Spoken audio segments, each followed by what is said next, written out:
Hello, everybody. Hello, hello, hello. How's everybody doing?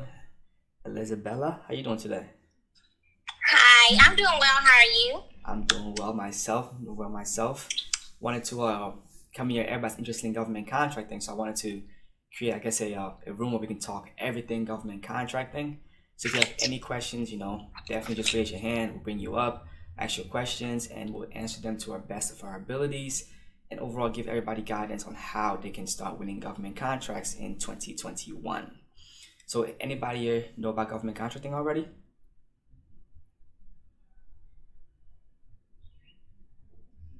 I personally do not, so I was just hoping to listen in on the gems that you have to drop for us. Understood. I'm in the same boat. I do have a question to ask, but that's later on. Okay, fair enough. Okay, well, overall, government contracting, right? So government contracting is the act of the government buying products and services on behalf of the public's authority. So the government's job is to spend money, right? They literally they print money and they spend it on public things. So let's say the government needs to fix the roads. They put a contract out there and a company that can fix the roads submits a bid on that contract and start doing the jobs, right? So the government buys everything. They have employees, they have guys in jail, they have army people. They literally buy everything, and they buy everything by giving out contracts. Now, the government cannot just go to Walmart and buy what they need. They can't go to Amazon and buy what they need. They have to issue out a contract, and business owners have to respond to that contract saying that they can provide the service that the government is looking for.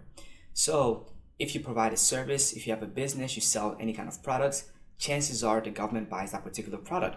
So all you have to do is essentially find a contract and put your bid together, submit your bid, and if the government likes your bid, then you are rewarded that contract to provide those services. So they buy everything. Whatever industry you're in, there's an agency out there that buys your products. So every year the government spends approximately $4.5 trillion, and it's increasing more and more and more. So if we are businesses selling to the government, we can have recurring revenue essentially, right? And it's more so, you can sell it to three people. You can sell it to the consumer, the average person. You can sell it to a business, which everybody does, B2B, or you can sell it to the government, B2G. The problem with B2G is nobody's talking about B2G. There's imaginary red tape. So people think it's so complicated, but it's really not, right? So if you can simply learn how to sell B2G, it's just like selling to anybody else. It's just that the government, they don't go to stores. They just put out contracts on their websites, and you have to go find those contracts. So I'm gonna just keep talking. If anybody has any questions, raise your hand, please. But essentially, there's three levels of government contracting. There's the federal level, the state level, and the local level. Yeah, the federal, state, and local. Yes. So the federal level, right? That's the big guys. That's where all the money is being spent. Now, to do federal contracting, you need some experience doing government work. So as small businesses, you might not be able to go directly to the federal. However, we can start at our state, right, within our state.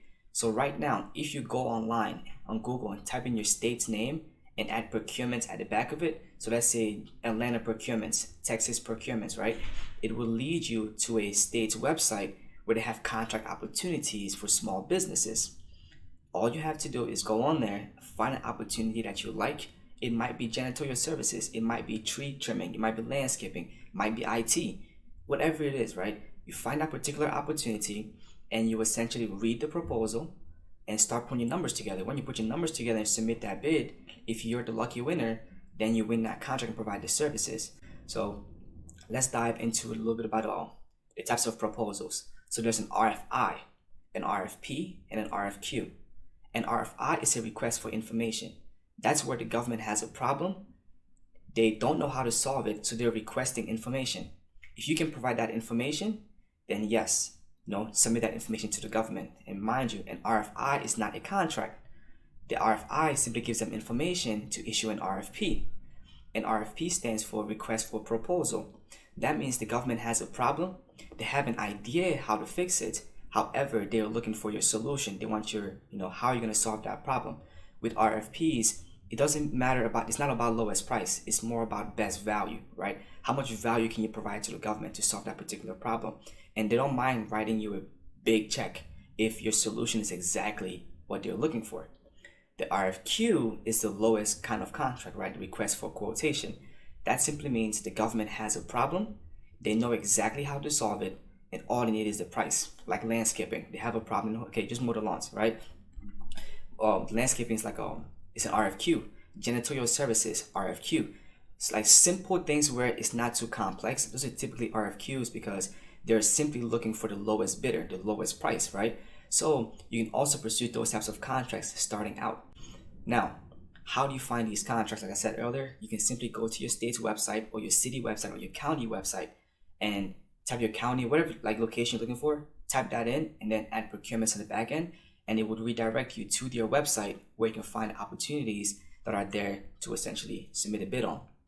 And you just keep doing this over and over and over again. You keep winning contracts, winning more contracts, winning contracts, and growing your business because the government, they literally just print the money, right?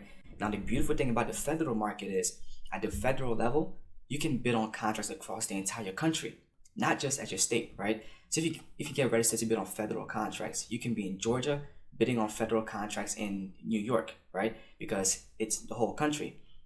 So that's the 3 levels of government contracting. Those are the 3 types of proposals. Now let's talk about set-asides, right? So there are different set-asides, meaning that the government has set aside money for a particular group. So if you're a women-owned business, you qualify for about 5% of government spending. If you're a minority, you qualify for 23% of government spending. If you're a veteran, you qualify for 3% of government spending. If you are in a hub zone, which is in an urban area, you qualify for 3% of government spending, right? So what a set-aside means is the government has set aside money for this particular group. So let's say there is a contract and the contract is a construction project and it's set aside for women. As a male, I cannot bid on that contract because it's set aside for women, right? So only women can bid on that particular contract. So that increases the chances of a woman bidding that contract. It also reduces her competition to only women. So if you qualify for some of these set-asides, you should definitely leverage them to pursue contracts, right? However, getting that certification is not going to guarantee you a contract. I wish it could, but it's not, right? You actually have to go out there and still find opportunities to submit a bid. It's kind of like if you get a hunting license, you don't magically get deers in front of your house. You still have to go hunt, right? So you don't always have to have the certification, but if you have it, it's great. You can definitely leverage it. So if you want to pursue a contract and you don't have the certification, well, what can you do? You can easily find another company that has the certification, partner with them to pursue that contract, right? And you will essentially now just split the profit, however you guys negotiate that deal. But most likely the person that has a certification is going to get a bigger share because they're the ones that are most likely going to be responsible for that particular opportunity. So that's set-asides. What's another topic? Okay, so how do you guys find contracts, right? Like I said, anybody has any questions, bring them up because I'm just going to be talking about government contracting in general. So if you have any questions, definitely raise your hand. And if you're in a group, make sure you follow me. And if you have a question, just send me a DM. I have free resources in my links in my bio. It will show you how to do government contracting. But I was talking about how to find contracts. So there are different ways to find contracts. One way is to simply go on Google, type in your state or the location that you're in, and add procurements behind it. There's also something called forecast list. So every year the government has forecast lists because the forecast list lets everybody know where the money is going to be going throughout that whole fiscal year. So if you can find that forecast list, you can essentially know that, hey, in March, they're going to be putting out a contract for janitorial services in Connecticut. And I'm in Connecticut. So in January, I can start preparing myself for that opportunity come March. So how do you prepare yourself? You contact the procurement officer, you start building relationships, right? In the process of building relationships, you're ultimately going to be in a better position to win that contract come March because you built a relationship and you weren't simply waiting for the opportunity to be posted online. You found it before it was posted online. You found it in the pre-proposal stage, right? And that's what the event looks like. Big giant corporations, that's what they do. They don't look for contracts that are posted online. They find them before they are posted online, build the right relationships. So once it's finally posted online, they're already there. Let me give an example so it makes sense. So you look at the procurement forecast list in December right now. You find an opportunity that's going to be released to the public in March. From now to February, you're building a relationship with that agency so that in the beginning of March, when they release that proposal to the public, you've already built a relationship. And now while the whole public is just now finding out about this, you're already ahead of the game and you're just now putting your proposal together. So now when you submit your bid, they're going to be looking for you because you were building a relationship prior, right? So so finding procurement forecast list is very important, especially at the federal level, because that's how you get a leg up, right? And there's also other resources that you can essentially leverage to put you in a better position. Give me a second, let me get some notes. Let me get my notes up. If anybody has a question, raise your hand, I'll bring you up if you have any questions. Let me get my notes a second. Okay, where is it? Okay, so I just want to do. Okay, I'm gonna go through the process step by step, right? From A all the way through Z, and then when I get to the end, I will just essentially start back over. So right now we all have a business and we want to start pursuing government contracts. What's the first thing that we do? The first thing we do is we get registered at the federal level. The reason we get registered at the federal level is so that if an opportunity presents itself, we're already registered. You might not need to go federal yet, but just do it and get it over with, right? So we get you registered. How do you get registered at the federal level? The first step is to have a company.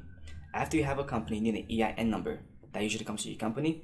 If you don't have an EIN number, go to irs.gov and request an EIN number. It's free. After you get your EIN number, go to Dun & Bradstreet because you need a DUNS number. So you go to dnb.com and apply for a DUNS number. They're going to try to charge you, but say you want a free DUNS number, right? You get the free DUNS number. Now you go to sam.gov. Sam.gov is going to allow you to register for a cage code. The cage code is the last step to being registered to bid on federal contracts. After you're fully registered, what do you do now? You want to build your avatar. Who are you going to be in the government market? What opportunities are you going to pursue, right? What are your core competencies? What services do you want to provide? Once you really build your avatar and really know who you are, who you're going to be in the government market, and what type of opportunities you want to pursue, you want to do market research to validate that avatar, to validate your offer, right? How do you do market research? I'll give you some resources. You can go to usaspending.gov. usaspending.gov is going to show you exactly how the government spends their money, right? You'll be able to actually look up specific keywords in different geographic locations to really see where the money is going. If you know where the money is going, you know where your market is, you know who your target is, right? And you can actually also leverage usaspending.gov to find your competitors, to find out what other companies are winning contracts in this industry. If you can find the people winning contracts in this industry, you can essentially reach out to them for a subcontracting opportunity, right? Because you might not be able to go win your own contract because you're still a small person, it's still a small company, but you can definitely partner with a bigger company and provide support to them while they go win that contract, right? So you definitely want to do your market research. And the first tool is usaspending.gov. The second tool that I love to use is FPDS, okay? Federal Procurement Database System.gov. That website is all the historical data. So that shows all the previously rewarded contracts, all the companies that are winning contracts. It shows you everything that's ever been rewarded, right? You can essentially go in there and look up companies that are winning big multi-million-dollar contracts and find out exactly what agency is winning those contracts, who gave them that contract. You can find out a lot of information using FPDS because it's literally all the historical data of past rewarded contracts. And it's funny because in that database, you can see how many people actually submitted a bid on a particular opportunity, right? Like if I told you this, you would not believe me. I've seen opportunities that's like a $10 million contract and 5 people submitted a bid. Or like a $10,000 contract, $100,000 contract, and 2 people submitting a bid. Like people are not submitting bids. Like they are not submitting bids. If you can simply submit bids on a regular basis, you're in a better position to really scale your company because the average person is not submitting a bid. They might find the opportunity, oh my God, I can do this contract, but then they never submit a bid, right? So if you can simply just submit a bid, you're instantly going to be way more successful because the average person is not submitting a bid. So definitely submit bids if you find what you can do. So you use FPDS to do the market research. So I talked about usaspending.gov, FPDS. There's also acquisitions.gov. Acquisitions.gov is a federal database where you can find all the federal agencies' forecast list, right? If you can simply go to acquisitions.gov, you will learn how to do business with all the different federal agencies as well as get the contact information, right? Get the procurement forecast list. Overall, you will get everything you need to know to win government contracts on acquisitions.gov. Let me say this before I forget. At the federal level, everything follows the FAR. The FAR stands for the Federal Acquisition Regulation. And that's literally the Bible of government contracting at the federal level. If you have any questions about government contracting, go inside the FAR.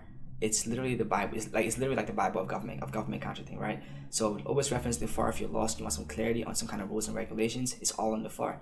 Now, if you're doing business with the Department of Defense, make sure you look at the DFAR, right, which is the Defense Federal Acquisition Regulation. And the reason there's a DFAR is because, the defense deals with national security. So they want to make sure that, they are covering everything on the defense side, as well as just giving the basic information on the FAR side, right? So make sure you use that to make sure you're being compliant. But after you've done your market research, which is the third step, you want to start initiating contact with these different agencies to build a relationship.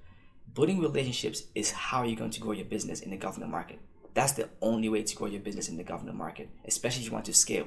You have to build relationships. And the reason I say that is the average person reaches out to the federal agencies or procurement officers thirsty for an opportunity.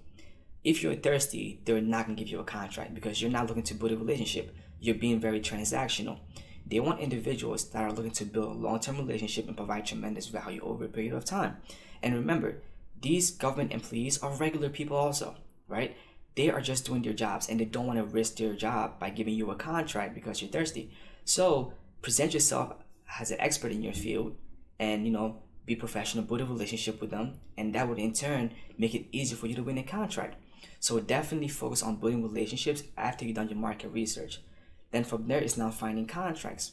So you've essentially created a company, you've done your market research, you know exactly who buys your product, you build some relationships. Now you're starting to find contracts. You can use sam.gov, sam.gov or fbo.com, right? The Federal Business Opportunity website. You can go to that website, you will see all the contracts on there. You can go to your state's website to find opportunities at your state. Type in your state name and then the procurements after it. It will take you to that website. You can find opportunities there. The same thing with the city and local municipalities. You can do the exact same thing to find opportunities. After you find these opportunities, there's actually a lot more ways to find contracts. I don't want to tell you guys all about them because it's hard to figure these things out, right? But like I said, I have free resources in my bio. If you want to learn about government contracting, feel free to reference my bio. But after you find contracts, you want to start building your opportunity pipeline. Let's say you have a goal of making $10 million in 1 year. You want to build a pipeline that has about $50 million in opportunities in there. And with that pipeline, you're going to have a lot of contracts to look through, which is why you implement a bid or no bid system. Now, this bid or no bid system is going to be a set of questions you ask yourself every single time to see if you can pursue that contract. If you ask yourself, hey, Desmond, do I have the right resources? And the answer is no. Well, don't bid the contract, right? Do I have enough finances to at least start the project? Yes, okay, maybe you do, keep going forward. But you want to have questions that you can ask yourself every time to essentially make sure you're pursuing contracts that only make sense and you can actually deliver on. So after you do a bid or no bid system and the contract passes through and it goes to, okay, I can do this project, let me now submit a bid. That's the proposal. How do you write the best proposals? This is where most people fail in the government market because they don't have a process to writing proposals. Writing proposals comes down to processes, like I said. The control is your proposal writing process. The variable is the contract. Contracts come and go every single day. However, your proposal writing process stays the same. So your proposal writing process, this is my process right here. After I find a contract, I read the contract very thoroughly. Once I understand, I say, hey, I can do this project, I create an outline that essentially the government is going to tell you exactly what they want in the proposal. So create your outline duplicating exactly what they want. When you have the outline now, you want to start being compliant. They might say, hey, this outline should have, a cover page. It should not be more than 30 pages, right? Answer these particular questions, have these headings, right? Provide these documents. Make sure you're compliant because if they say it's 30 pages and you submit 30.5 pages, it's not compliant. They're not even going to read it. And most of the time, most agencies, what they do is they have all these different compliance stuff in there to weed out people that are not paying attention. Because imagine you work for an agency and 50 people submit a bid and you have to read all 50 proposals. You want to weed out those that are not really going to be serious because they're not compliant. So you might weed everybody out and there's only 5 actual compliance proposals. You want to make it to those 5, right? Now, you make sure you're compliant. So you read it first. You make sure you're compliant. Or you read it, create your outline, make sure it's compliant, then you start writing your solution. When you're writing your solution, you want to focus on the 4 pillars. You want to make sure you are risk adverse. The government does not like taking risk. So make it easy for them to give you the contract by saying, hey, we are a risk adverse company. We don't like taking unnecessary risk. We only make sure you explain that you're risk adverse. Okay. After you explain your risk adverse, you want to be solution oriented. They don't want to give you a contract and you bring them problems. They don't. Okay. Because they're getting evaluated on who to give contracts to also. They have a job to do, right? So they want to give the contract to the best person. So make it easy for them to give you the contract by being solution oriented. You can even give them examples like, hey, I was building this building one time and we measured something wrong, so we had to go back and fix it, right? But we figured it out. Just show them that you are a solution oriented individual or company, and you're not going to provide problems. You're only going to bring solutions to them. So you're risk adverse, you're solution oriented, now you're cost effective. You don't want to be the highest price in the market, and you don't want to be the lowest price in the market as well. You want to be in that sweet spot where you're cost effective, you're providing tremendous value at a fair price. They know you want to make a profit, and they don't mind you making a profit, but don't hit them over the head, right? Because they're also going to browse around to see like what's a fair price, right? Because remember, even though they just print the money, don't take advantage of them because they will sense that. So you're risk adverse, you're solution oriented, you're cost effective, and the fourth is you want to be persuasive. You actually want to persuade them to give you the contract. Like in your proposal, you want to say things like, we are going to be using minority-owned businesses, right? We're gonna, oh my goodness, I'm drawing blanks. Overall, be persuasive. Give us the contract because we're going to go above and beyond. We're a solution-oriented individual. We don't provide problems. We've worked with different companies like this. Just overall persuade them to give you that contract, right? And the most important parts of proposal is use images, right? You want to have a solutions architect. All that simply means is you want to have a one-pager and it's an image format that highlights your whole solution, because the average person or average government contractor, when they write a proposal, it's only words. So if you use images in there, right, now don't overdo it, but if you use images in there, those images stand out, right? You're differentiating yourself from everybody's proposal. And in the process of doing that, you stand out because not everybody's going to be solution oriented or risk adverse or cost effective or persuasive. And on top of that, you have images. Oh my goodness, where do you come from, right? And you're compliant. You're making it so much easier for them to give you that contract, right? And you want to make sure you submit it on time, obviously. So once you submit your proposal, let's say you lose the contract, right? They send you an email, hey, Desmond, you were not the lowest bidder or the best solution. We went somewhere else. You can request a debrief meeting, right? And a debrief meeting simply means, hey, I know I lost the contract. Tell me why I lost, and be very detailed. And they will tell you exactly why you lost that contract. You learn from that, and then you go submit another bid, right? Because every time, if you win or lose, you always learn something. Now, if you win the contract, still you want to have a post-win meeting with your team to talk to them and say, hey, what did we do well on this contract? How did we win this contract? Really break it down to understand what you did well, so you can implement those winning strategies into the next proposal, right? So overall, if you win the contract, have a team meeting to go over what you guys did well and implement that on the next step, in the next contract. If you lose the contract, still go to a debrief meeting, learn what you did wrong, and fine-tune it for the next opportunity. And then just rinse and repeat. Now, after you won a few contracts, right, you get something called past performance. Past performance is simply it says that, hey, you've done business with the government in the past. Now you leverage that past performance to grow and scale your company. Now, how do you scale your company with past performance? At the federal level, to do federal contracting, you need past performance because they want to make sure you know how to do business with the government. So let's say you find a big contract that's like a $10 million contract, but the biggest contract you've done is, let's say, only $500,000. How can you pursue that $10 million contract? You can find a bigger company, right, that has done work of that scope and say, hey, let's partner together to pursue this particular opportunity. Now, let's say you're a women-owned business and they're not. They can leverage your certification to pursue women-owned contracts, and you can leverage their size to pursue larger contracts, right? So you always want to find a partner that's adding value to you, and they're adding value. You're adding value to each other, right? That's a match made in heaven. You don't want to be dragging them down, not adding any value. So find a partner you can add value with. You guys come together and pursue contracts at a higher level. Win those opportunities. You get to grow. They get to grow, right? So you can even get more creative with the teamings and joint ventures. So there's a teaming agreement and there's a joint venture. A teaming agreement simply means that company A and company B are going to sign a contract to pursue this contract together. After the contract is done, we're going to go our separate ways, right? It's easier that way. A joint venture means that company A and company B are going to join companies and become company C to pursue a particular opportunity. Now, that's more of a long-term partnership where you're locked in for a long period of time until you guys want to dissolve the company, right? So overall, after if you want some contracts, you want to start finding strategic partners to partner with to pursue larger, more lucrative contracts. Then it's just rinse and repeat at that time. It's literally just rinse and repeat. After if you've gone through the government contracting process, it's now just rinse and repeat. Find better opportunities, submit a bid, win them or lose them, learn from it, and do it again. Now, if you start, let's say you start now, if your first contract could be a $25,000 contract, right? You get that done, then you try another contract. It's now a $40,000 contract, and then $50,000 contract, then $500,000, $1 million. Now you're just growing exponentially. You have your certifications. You're leveraging certifications to win bigger contracts. You have teaming partners that are working together to pursue bigger contracts. You're now going from one state to another state and now doing federal contracts.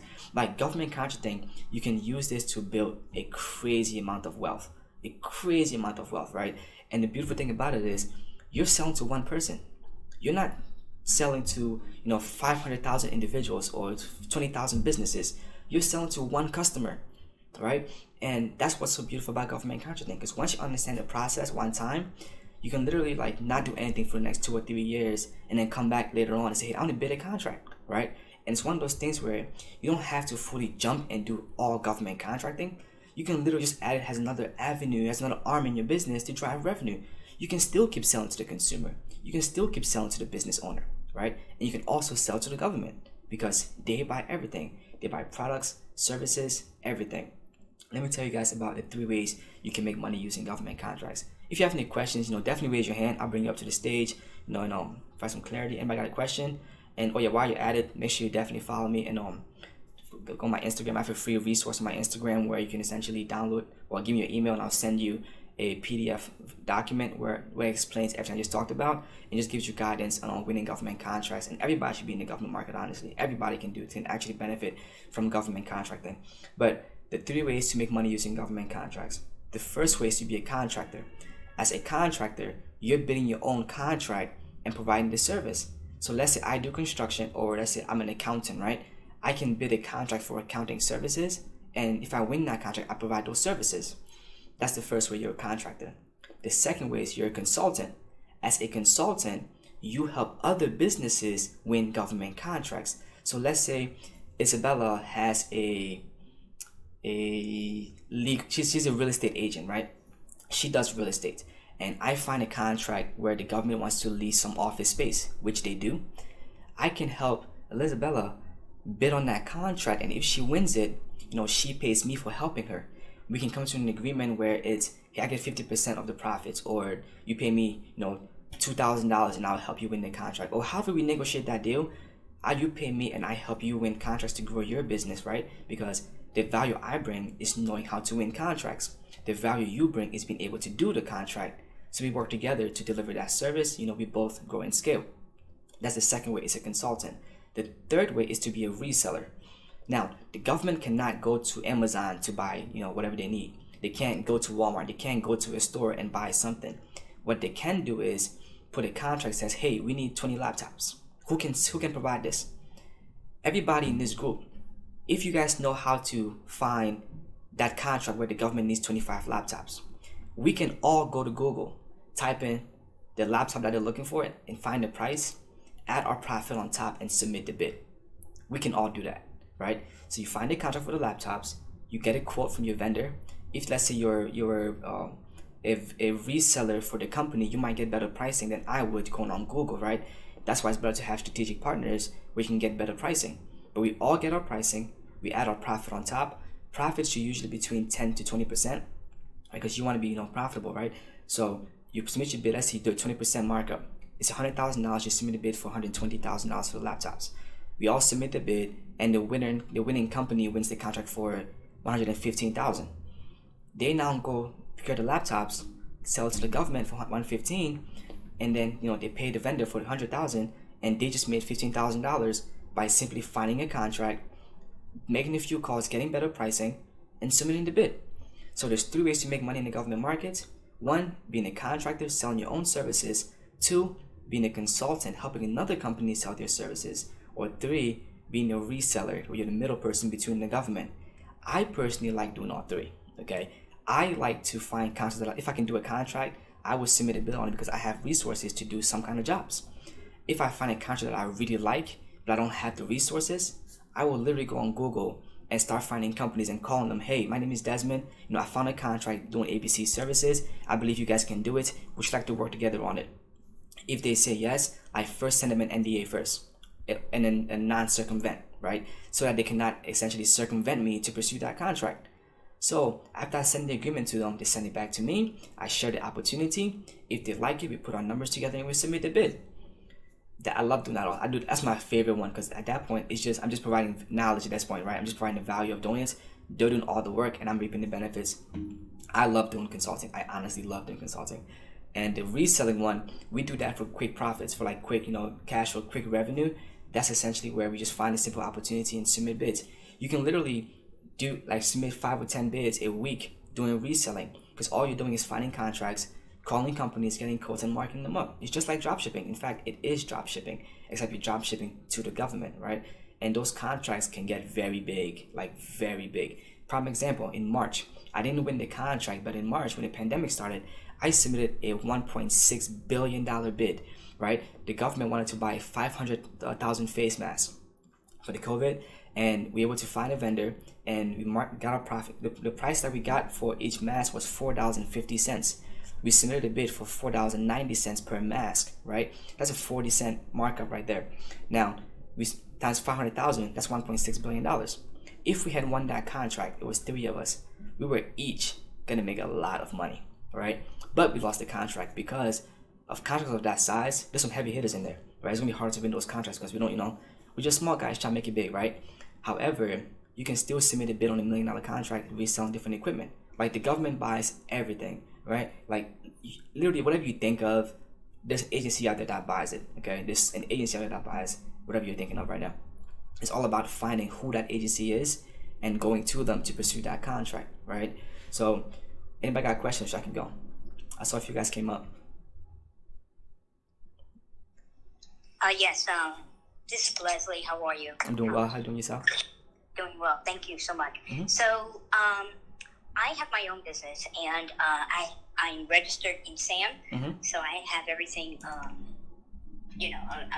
legit, if you will, from a federal side, local, and state. Okay. So my next move is to bid on contracts. So how do I go about looking to get to find those contracts to bid on? Okay.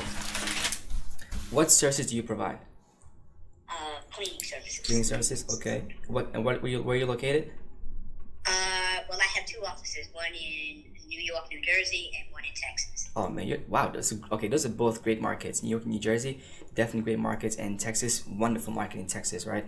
So first, I'm guessing you have no government experience, right? You just registered. You want to start the journey? Yep.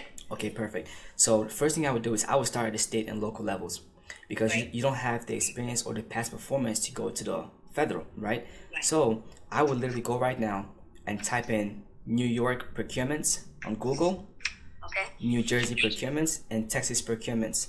That right there will lead you to the website for that particular state and all the contract opportunities.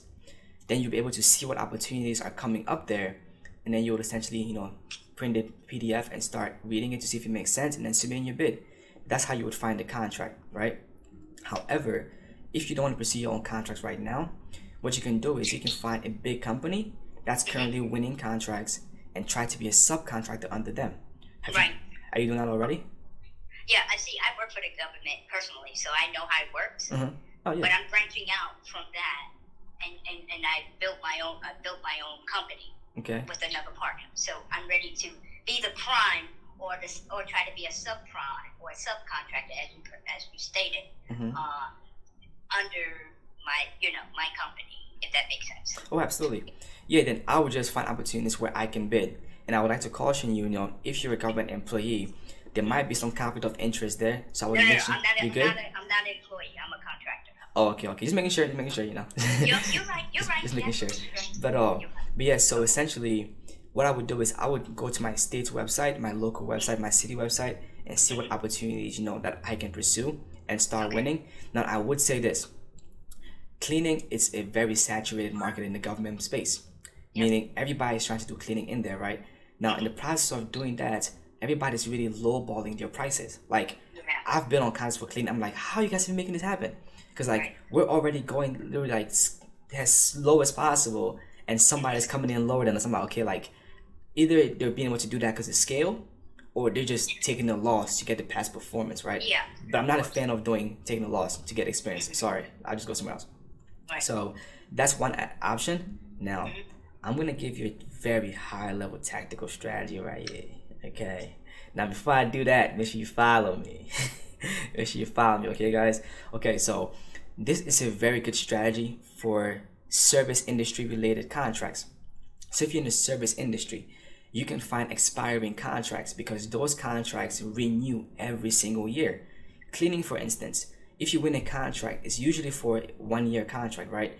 Meaning that after that year, they're going to recompete the contract for somebody to come back and do it.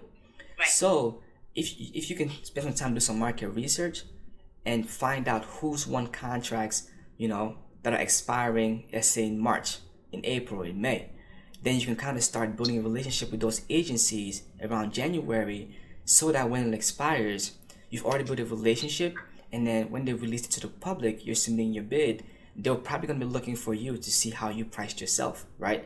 Now remember, with cleaning, it's usually RFQs, which is lowest price. They're not looking for the best solution. They don't want the best person that can clean. They want the lowest price, right? So it might be harder to really, differentiate yourself on anything else other than price. Unless you say things like, hey, we're going to provide additional COVID cleaning, right? We're going to be sanitizing additional stuff. You have 24-hour, access to us if there's a spill, right? Just adding additional value in your proposal that the average person might not add in there, just to show them that, hey, I really want to work with you guys. You guys, are a great agency. I love what you guys. Just make them feel good, you know what I mean? Because like in your industry, you want to really differentiate yourself on price, because everybody's just going lowest price for cleaning. But if you can add value different ways, you can definitely make it happen in there. Have you thought about any other opportunities, or is it just cleaning for now? I have some other opportunities also, so I just wanted to get your feedback on that. So how do you go about, my last question, how do you go about getting the expiring contracts? Oh my goodness. Y'all may give it all. Oh, fine, I tell you, no worries. Okay, so expiring contracts, right? I think I said it earlier. If you go to FPDS, okay, FPDS is the Federal Procurement Database System. So so that only works at the federal level, of course, right? So the question is, how do you find them at your state and local levels? It's all about now finding those procurement officers and requesting the information from them.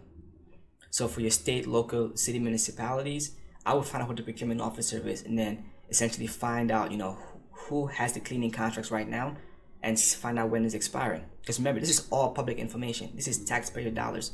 They have to share this information. They have to, right? So you can definitely reach out to your procurement officer at the state level, the city level, and county level, just to find out who is doing it. Or you can actually identify different government buildings, and then go into those buildings and find out who the current cleaning person is in there, and then now go online, do your research to find out what the contract price was. And you can even take it a step further and request a FOIA. Okay, now this is a very high level strategy here. I will not use this unless I'm really pursuing that contract. But a FOIA is the Freedom Act of Information, right? So the Freedom Act of Information simply means that you're going to request all the information they have on that particular contract. So when you request a FOIA, the government is going to reach out to everybody that submitted a bid, and they're going to say, hey, Desmond requested a FOIA. We're going to send him all this information.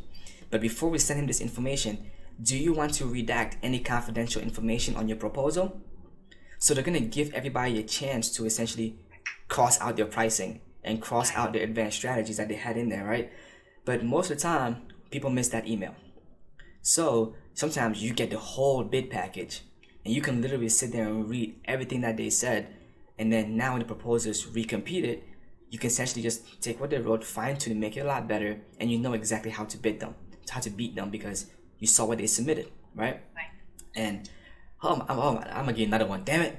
Okay, so once you find let's say you go to an agency, right? You go to the courthouse and you find out that ABC cleaning company is cleaning the jobs. You can find one of ABC Cleaning's employees that let's say might have been passed up on an opportunity. This is called black hatting.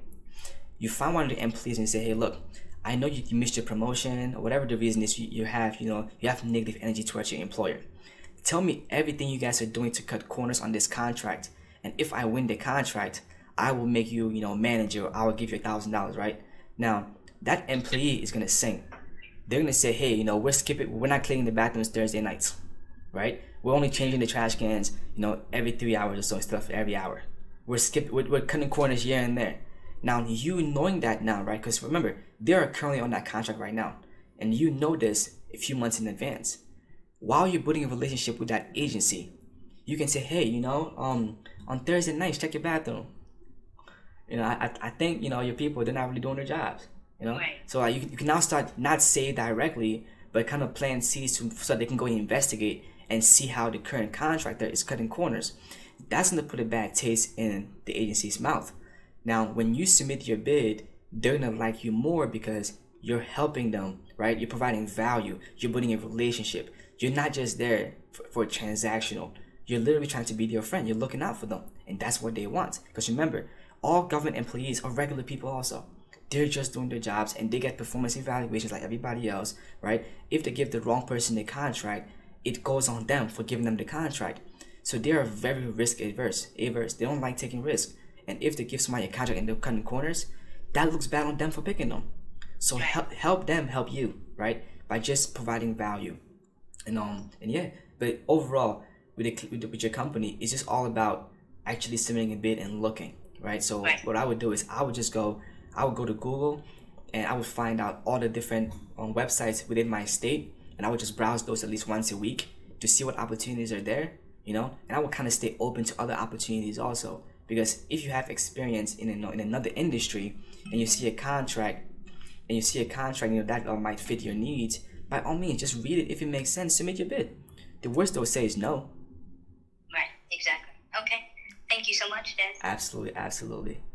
Come on. Hey, Des, how are you? Hello. How you doing? I'm good. Can you hear me good? Yes. All right. So I actually met you early in another group that earlier follow for follow. Mm-hmm. So I have a few questions. The first one is I'm not sure because I forgot to ask them over there to moderate. I don't know if you're doing that on this, but if not, it's fine. The second question is just trying to figure out. So I work in the education field. I'm an educator in the public school system. So I know typically you think about it, it may be considered government, but not really government a little bit. So I heard you mention to the young lady before that, working for the government is a conflict of interest when you're trying to win contracts. So would that be if somebody working for the school system, is that a conflict of interest trying to get contract? That's the first question.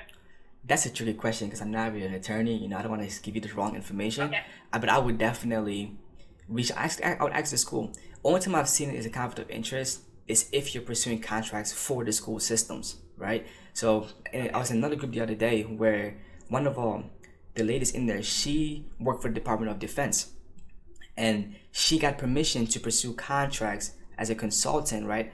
As long as she was not telling people how to do business with the Department of Defense, right? So as long as you're not, helping people win contracts where you're working at, you can kind of say it's not conflict of interest. But I would definitely, verify that first. I don't want to steer you wrong or, give the wrong advice.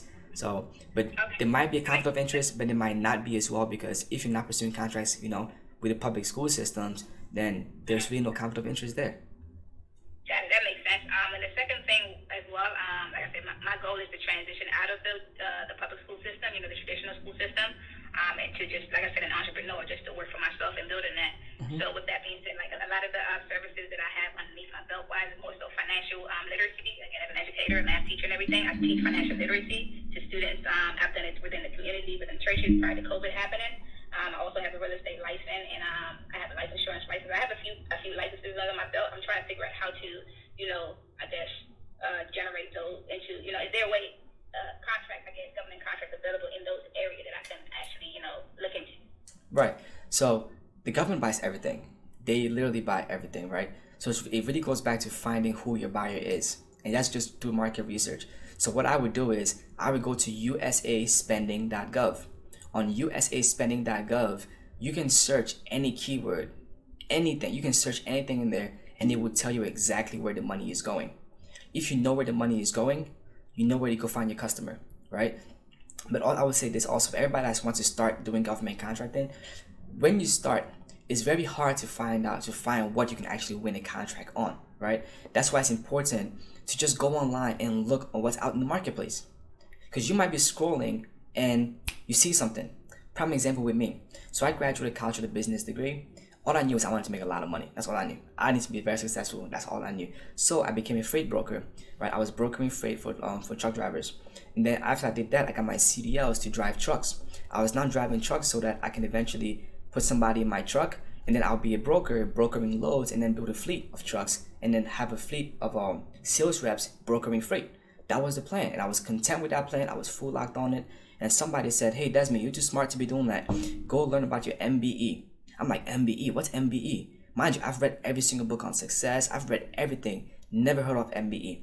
I start doing my research and I find out it's government contracting, right? And that was on Sunday. On Monday, I quit my job. I said, I'm not driving trucks no more. I'm going to figure out everything about government contracting. I didn't know what I was going to sell to the government. I just didn't want to do government contracts because it made sense to me. And it's like, okay, if I find a contract, submit a bid, I can win and make a lot of money in the process. So I'm going to figure it out. So I'm trying to figure out how to do government contracting, and I cannot figure it out. Long story short, after I figured out how to do government contracts, right? I said, okay, what can I do? I didn't want to limit myself, so I said, let me just look in the marketplace, see what's out there. I start browsing, I'm browsing. I come across a carpet removal contract. I'm like, I can pull carpet. I can do that in my sleep. So I read the proposal. It made sense. I went to the pre-bid meeting. I saw the place. Like, I can definitely do this. Like, if I cannot find somebody to do this job, I can definitely go pull this damn carpet off myself. So I submitted a bid, right? I didn't know I was going to win. Then they called me a few weeks later. Hey, Desmond, you were the lowest bidder. I said, what? I got some carpet off now? They said, hey, Desmond, send me your references. I have no idea who I can get carpet removal references from. I've never done it in my life. But all I know is I could do it. So I went on Craigslist and I said, hey, on Craigslist, I need carpet removal. If you guys reached out, I said, do you have references? They said, yes. They gave me the references. I called the references. Hey, look, I need you to be my reference, right? I'm going to hire Joe, but I need you to be my reference so I can get a job and hire Joe. They said, cool. I give the references to the government checked with them, everything was good, and then me and Joe went and pulled the carpet off. It was $25,000 contract. On Friday we went to the place, we pulled all the carpet off on Friday. Saturday we came and got all the adhesive off the floors. Sunday we buffed the floors, made it nice and shiny for them. And we're done by Monday. I was like, whoa, it's that easy? Then from there, I decided, okay, let's go find some more. And I started finding more that I could do. I would just find the right people to put them together. I started, because now you're a leader at this point. You're essentially putting together teams of people to deliver on projects, right? Now the thing is, if you're starting out and you're doing that, you want to make sure you're pursuing opportunities where if everybody bails, you can still do it, right? Because I'm sure we're all financially strapped a little bit, so we don't have the luxury of losing a lot of money. So worst case scenario, if you can just put your man hours there and get it done, pursue that opportunity. But as you grow and start making more, you can now start entering other industries to eventually find what avenue makes more sense for you. After doing that a few times, I was like, okay, I cannot physically, because I don't be winning millions of dollars in contracts. So I can't keep trying to find the small ones. Let me help other businesses win contracts. Because once you understand the contracting process, it's not rinse and repeat. Other people don't know it. Rinse and repeat in their business. So right now, let's say you did financial literacy, right? And I want to help you win a contract. I help you land a $2 million contract. Now you pay me a commission on that, and then you do the work. I still made a big profit, and I didn't even do the work anymore. I just helped you submit the bid. Isn't that the best? Just find the contract, help somebody submit the bid. You get a call 2 weeks later, hey, we won the contract. Now they get to work, and you just reap the benefits. That made sense to me. So I started cold calling. Yeah, I love it. That's literally, because like now, I'm leveraging other people's resources now. And that's how I'm able to. MBE? What's MBE stand for? MBE, Minority Business Enterprise. Y'all better write it down. Minority Business Enterprise. It's essentially where the government is mandated that 23% of all government spending must be spent with small and minority-owned companies, right? So there's incentives for small businesses, especially minorities. Now the problem with that is, us as minorities don't know about government contracting. We don't even know it exists. So we have people pretending to be minorities and stealing our contracts. Prime example, there was a firm in Texas that won a $247 million contract pretending to be a minority. Imagine if a minority company won that project. They would hire other minorities, they would sub out other minority-owned businesses, and that right there would help the community because we're putting money in our own communities, right? But the problem is, if we don't know about these opportunities, people are going to steal them from us. Like right now in the government market, we are so underrepresented that it makes no sense. Like we do everything, but yet we don't get any of the money, right? Because this is how the process works. The government prints the money. That's what they do. They literally just print it. They print the money, they give it to businesses.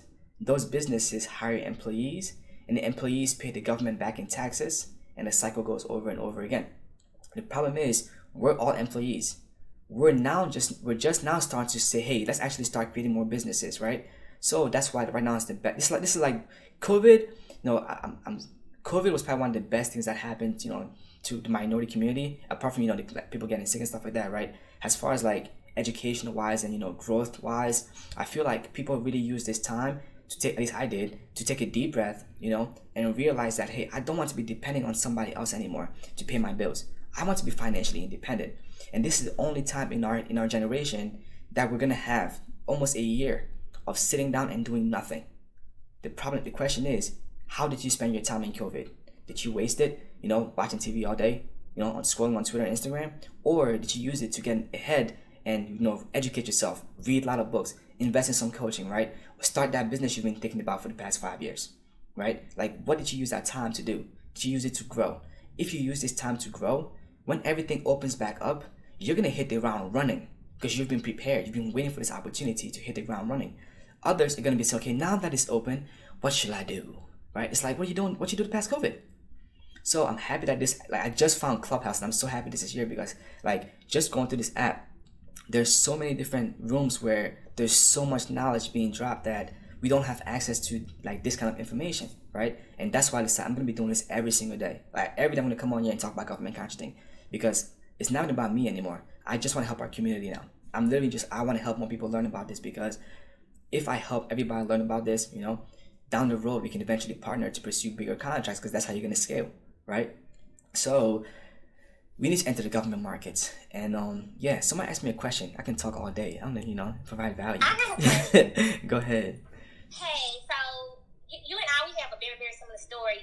I'm actually a freight broker as well. And what I'm doing is, that's part-time. What I also do is help individuals like right now that want to start a new business and get in the trucking industry. I help them from point A to Z get in. I essentially hold their hands and walk them through that, the year one. So that's one thing I do. I also am a dyslexia advocate because I have a son who has dyslexia, and we're looking to create something surrounded by him, as well as I'm into IT. So my question is, when you do a capability statement, do you put all that on there, or do you use different max codes, or do you do a capability statement for each project?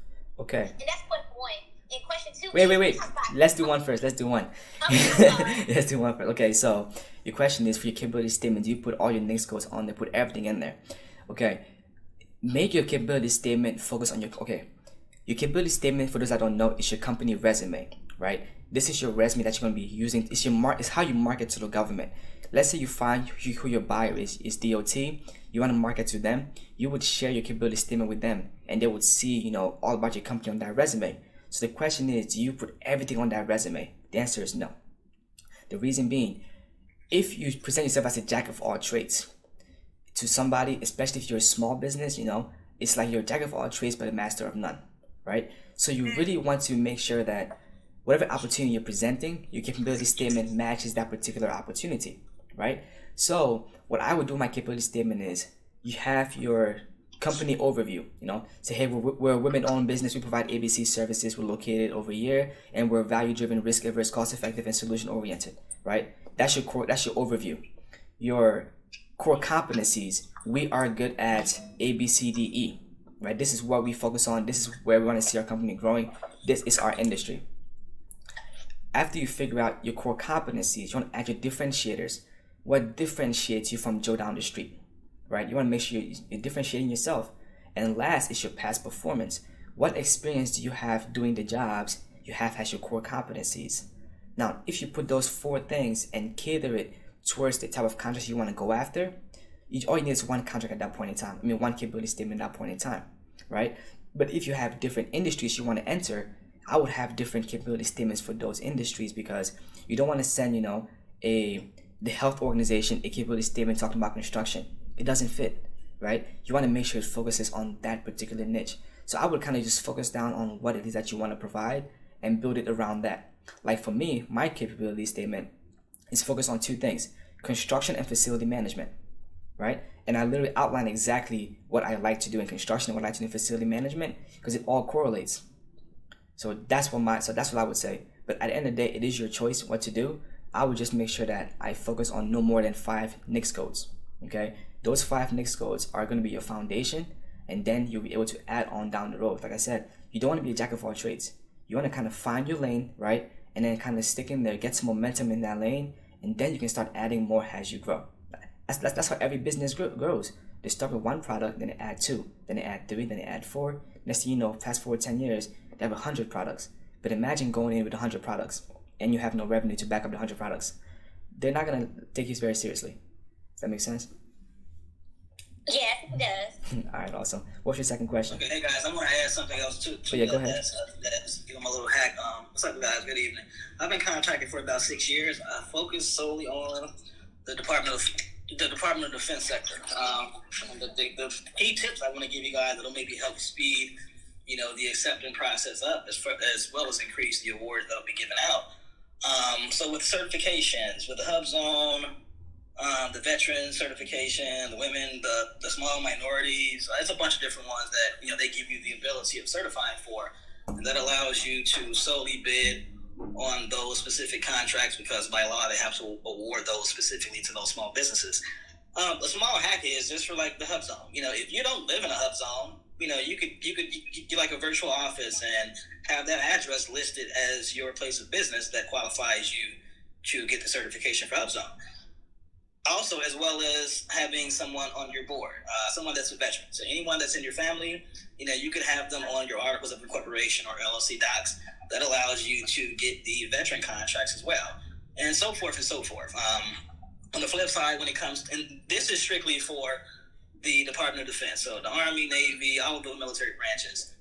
Now, for the service industry, and which is what Des was going over slightly before, that's when you get into the RFPs, so they request proposals. So when they're requesting proposals, they would require you guys to retain certain certifications in order to qualify for those jobs. So what you could do in advance, if you know that, hey, okay, I'm going to look at solely plumbing or electrical, contracts for the city of Chicago or the state of Illinois as a whole. Prior to you doing that, you guys can reach out to small contracting companies. It could be contracting individuals that have their certification. You can say, hey, this is what I'm trying to do. I wanted to know, if there's something that you would partner on. And if so, you have the ability to sign an agreement with them, or you can technically have them out. Technically, you would have the ability of 1099 them, but as soon as they're on the actual company's docs, those certifications transfer over to your company as well. So that allows you guys to now go and bid for those contracts that require you to have those specific certifications. And a lot of times, it may speed the process up and help you guys go further as well. But that's just something that I wanted to add, because I've been at this for about 6 years. And depending on which route you want to take, whether if you are doing RFPs or RFQs is a lot more fruitful, because from the defense sector, they issue about maybe 22 to 25,000 solicitations daily. So it's a heck of a lot of opportunities that are out there. But RFPs, depending on where your local municipality is, they could differ based on what the requirements are. But it's just really based on the actual route that you guys are looking to pursue when you're trying to bid on either or. But I just wanted to give you that little hack, because it could save you some time in the process. I have a quick question, James, for you. So, for example, if my uncle, he's a vet, I think he's a disabled, what do you call it, like a service disabled veteran? Yeah, they have disabled veteran set-aside contracts. Okay, so I can get certified as a woman-owned business, but I just can put his name down as well on my certifications? But not on the certifications. You could put him down on your company documents. So if you've already set up, you can just go modify with your Secretary of State and say, hey, I want to add XYZ. and now, he's legally listed with, the government or the state that he's a veteran. Now you have the ability to go ahead and bid on those set-aside veteran contracts. Thank you so much. I'm definitely going to call him tonight. Oh, no problem. Cool. And that's the same, like I say, same for the HUD. The same for HUD, minority. It's a few of them. They also have, if you partner with non-for-profits, this is another hack. So for the guys that are dual business owners, if you have a certain business but also have a non-for-profit, you can partner with yourself. And now you have the ability to do joint venture contracts. So it's a bunch of set-aside contracts outside of what's normally listed for medium to small and to larger businesses. But it just makes no sense that you guys don't, reach out and try to grab as much as you can, because they are available. Hey, what are those acronym names you mentioned? F something. Can you tell me what they are?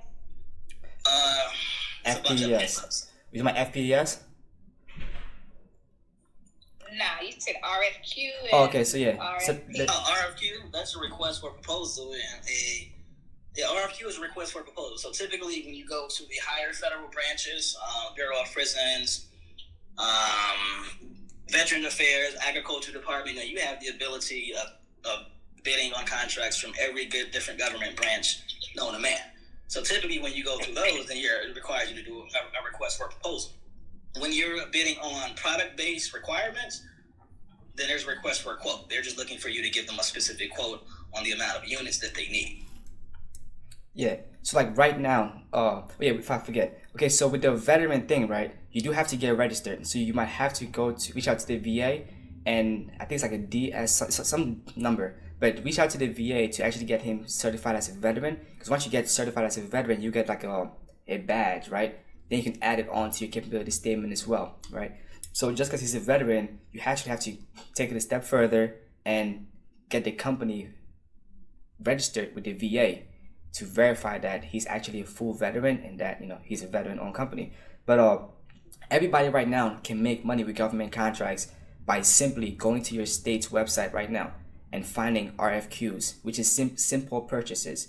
They might need a forklift. They might need, 2 computers, a desk, cleaning supplies, right? They might need cameras, like they might need phones. You can literally go to your website right now and start finding small procurements, call some vendors, put some quotes together and submit the bid. There's a tool called Unisys.com. It's essentially like an eBay for government buyers, where they say, hey, we need 20,000 pounds of cheese for the jails, because they do buy that. They need 20,000 pounds of cheese. You can call a dairy place and get a quote and then put your bids together and submit it. So Unisys is a great tool if you want to do, quick purchases where you're submitting multiple bids a day to eventually win a contract, right? So there's resources out there where you can essentially start winning contracts. What was that? Unisys? Unison. Unisys. And once you create your accounts, I think you need to be registered in SAM to do it. Yeah, you need to be registered in SAM to create your account. So if you go to, and that's what I was saying, just get registered before you do anything government contracting related, because you never know when that registration process is going to be needed, and you don't want to have to wait 2 or 3 weeks, to get ready to wait for your registration to come back. So first, tonight, just go to sam.gov and register in your entity. Create an account and register in your entity. You can literally go on YouTube and type in how to get registered to win government contracts. Matter of fact, I'm gonna create a video for that, just so in case anybody searches that. But simply create your company if you already have one. Go to sam.gov and register to bid on federal contracts. Once you register to bid on federal contracts, you can bid on any kind of contracts across the whole country. And at that point, it's just not about finding the opportunity that you want to pursue. I win contracts every month. Every month I win contracts. Hey Des, I have a question. Mm-hmm. I'm similar story. I'm a trucker right now in my truck. Been trucking 5 years. Now I done built a fleet of trucks. Now starting a dispatching service. So now I'm looking into the government sector now, getting government contracts, getting those partnering with those that have dispatching services that does trucking as well. So if the contract that's like $1 million get awarded to me, like I could be, set having all like the different contractors, like we're all partnered together. Now my question to you is, I have my trucking company. I'm currently getting it registered with SAM and everything like that. I'm a veteran woman, a minority. all of that. So now I know I need to get my company registered with all that because I can qualify for all of that now.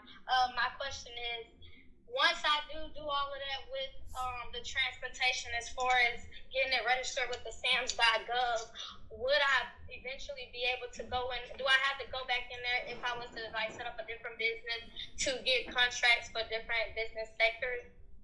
Yeah, well, Like, if you're pursuing contracts under the same company name, then you don't need to do any of that. You can just use that same company and just pursue different contracts, right? But if you want to create even if it's not trucking though? yeah, because okay, so and that's why I always love when you create a company, you want to create a name that's kind of, you can always change your hats and nobody even knows. Because if you say your company name is called ABC Transportation and you want to do cleaning, they're gonna say, what? It makes no sense, right? But if you say it's ABC Enterprises or ABC Corp, then you can, change your services any day and nobody would even know because your name doesn't really define who you are, right? So that's just a little quick tip with the name thing. However, if you have a business and you want to pursue different types of contracts, you can, so long you can justify why you should get that contract, right? So if you can justify why they should give you that contract, then by all means submit your bid on it. And if they have a problem with the company name, okay, create a DBA. It's like $30. Thank you so much. Well, that's what I'll do because I knew I should have set my company name as an enterprise, but I was just like, okay, I'll do destined for success, logistics, cleaning, real estate, like everything will just be destined for success with whatever industry I'm doing. But I should have just did destined for success enterprise, and I would have been done with all of it. Yeah. So with me, like with me, I have two different enterprises, right? And those enterprises have different DBAs. So you can have, the main company of, by the way, let me say this, I'm not a lawyer, okay? This is just what I've done in my experience. So don't take my word as bond on this particular topic, okay? So now that said, what I did was I have an LLC, right? That's the enterprise. And that enterprise has different DBAs. And a DBA is a nickname, right? It's a doing business as. So let's say my company name is Desmond's LLC, Desmond's Enterprises. Now, I want to pursue a construction project. I could create a DBA that says Desmond's Construction.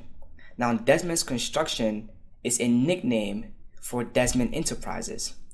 But Desmond's Construction is just the name in the front, right? So all the money that Desmond's Construction is making is really for Desmond's Enterprises. But nobody will know about Desmond's Enterprise unless I tell them. They're just going to think my company name is Desmond's Construction. So you can have a lot of DBAs all under the same company. It's kind of like I have 20 different nicknames, right? Some people might know me as CJ.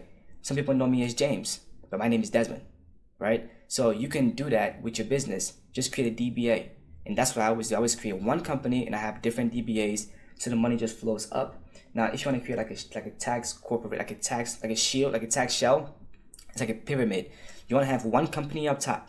The one company up top owns 3 LLCs at the bottom, right? So one LLC up top, Desmond Enterprise LLC.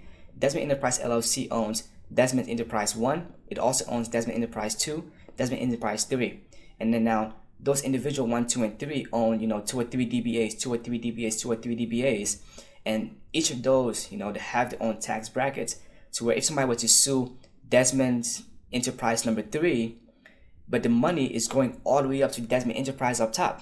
So they can only sue Desmond's Enterprise number 3, which that company is broke because they pay all their money to the one up top, right? So that's how you really protect yourself, by having, an LLC own another LLC, own another LLC, and then the LLC at the bottom is one that's doing the work. If anybody sues it, they have to go through this LLC, this LLC, this LLC before they finally get to you.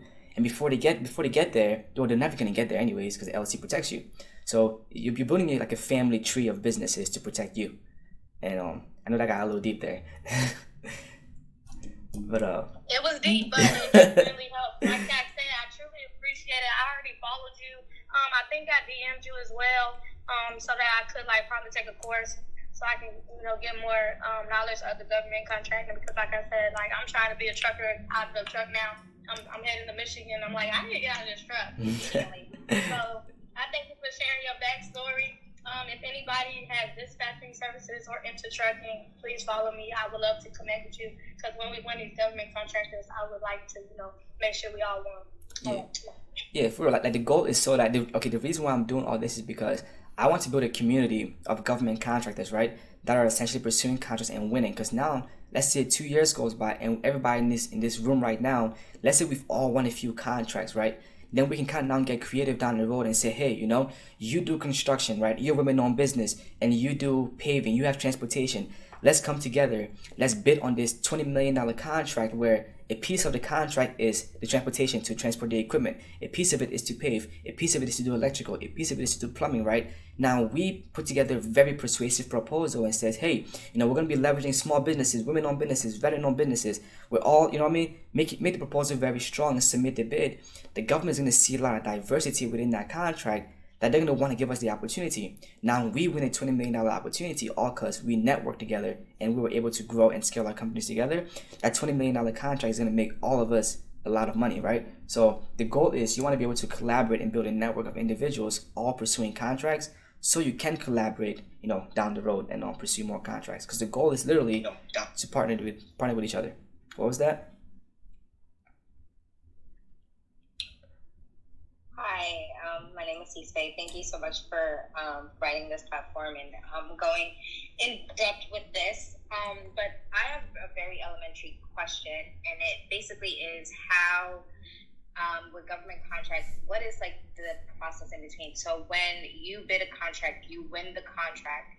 Now, am I investing into the contract, or as my company, I'm investing into it? And once I provide the service, then I get whatever it is in the profit, or is it? You know what I mean? Because we would need like business credit and different things like that in order for them to know that we're reputable and stuff. So I'm just kind of trying to understand the process. That's a great question. It was not elementary. It's a good question. Okay. Okay, so this is how the process works, right? The government has a need and they issue out an RFP or an RFQ. Say, hey, want to fix this problem? Who can do it? You submit your bid and say, hey, I can do this project, right? This is my price. Now, if you win the contract, when you win the contract, right? Now you have to first go sign the contract and take ownership of it, right? So they'll say, hey, you're the lowest bidder, come in and, sign these documents and take ownership of the contract. Now, before you sign that contract, you can reevaluate and see if, you price yourself accordingly. Like I like to say, hey, who was the last bidder? Who was the closest bidder next to me? I know I'm first, who was second? I want to see how big the gap was. How much money did I leave on the table?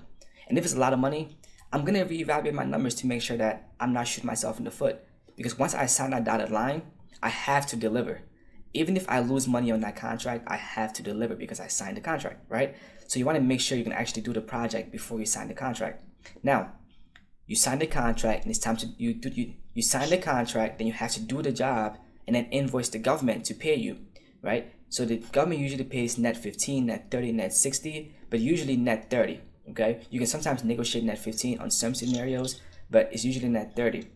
So based on the size of the contract, they're going to want to see some kind of financial proof that you have, the finances to deliver on the project. So if you cannot, provide those finances and you won the contract, what you can do is you can essentially take that contract to your bank and say, hey, bank, look, but first, build a relationship with your bank first. Build a relationship with them. Then you say, hey, I'm doing government contracts. If I win a contract, I'm going to bring it to you to provide funding. They just say, cool, that's fine.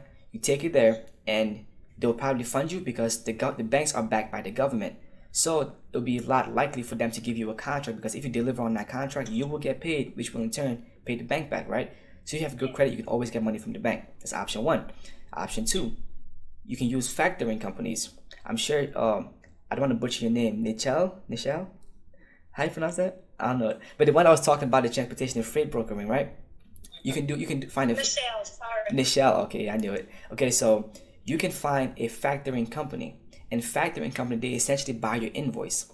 So they will essentially say, we're going to invoice coming for 30K, in 30 days. Here's 30K up front, right? We're going to buy that invoice from you, and then we'll just wait for the money for you. Another option is you can actually go to the government and say, I need lead funds. And lead funds is where they give you money. Hold on a second, my laptop's about to die. Sorry, hold on. You're fine.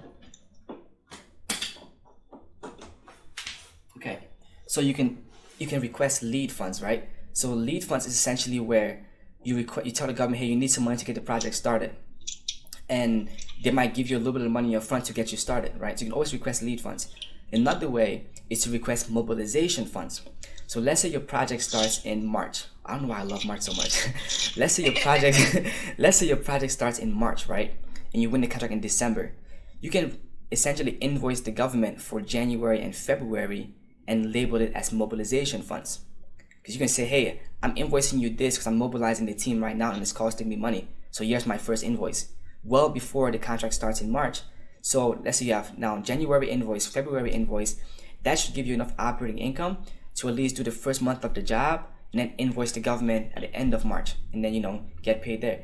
So to get finances, before you ever get rewarded the contract, they would make sure that you're actually able to, provide the finances to deliver on that project, right? But once you've awarded the contract, you can always find the money. So the trick is win the contract first and you will find the money. If you win the contract and you don't got no money, call me. I'm gonna take a percentage, but I'll put the money up. Understood. I appreciate that. Do you know anything about the government credit cards and like how they go about that? Yes. Okay. So there's three contract thresholds, right? 3 contract thresholds. The first contract threshold is a micro purchase. So micro purchases are anything under $25,000, right? If it's under $25,000, they usually just use a company credit card, the government credit card.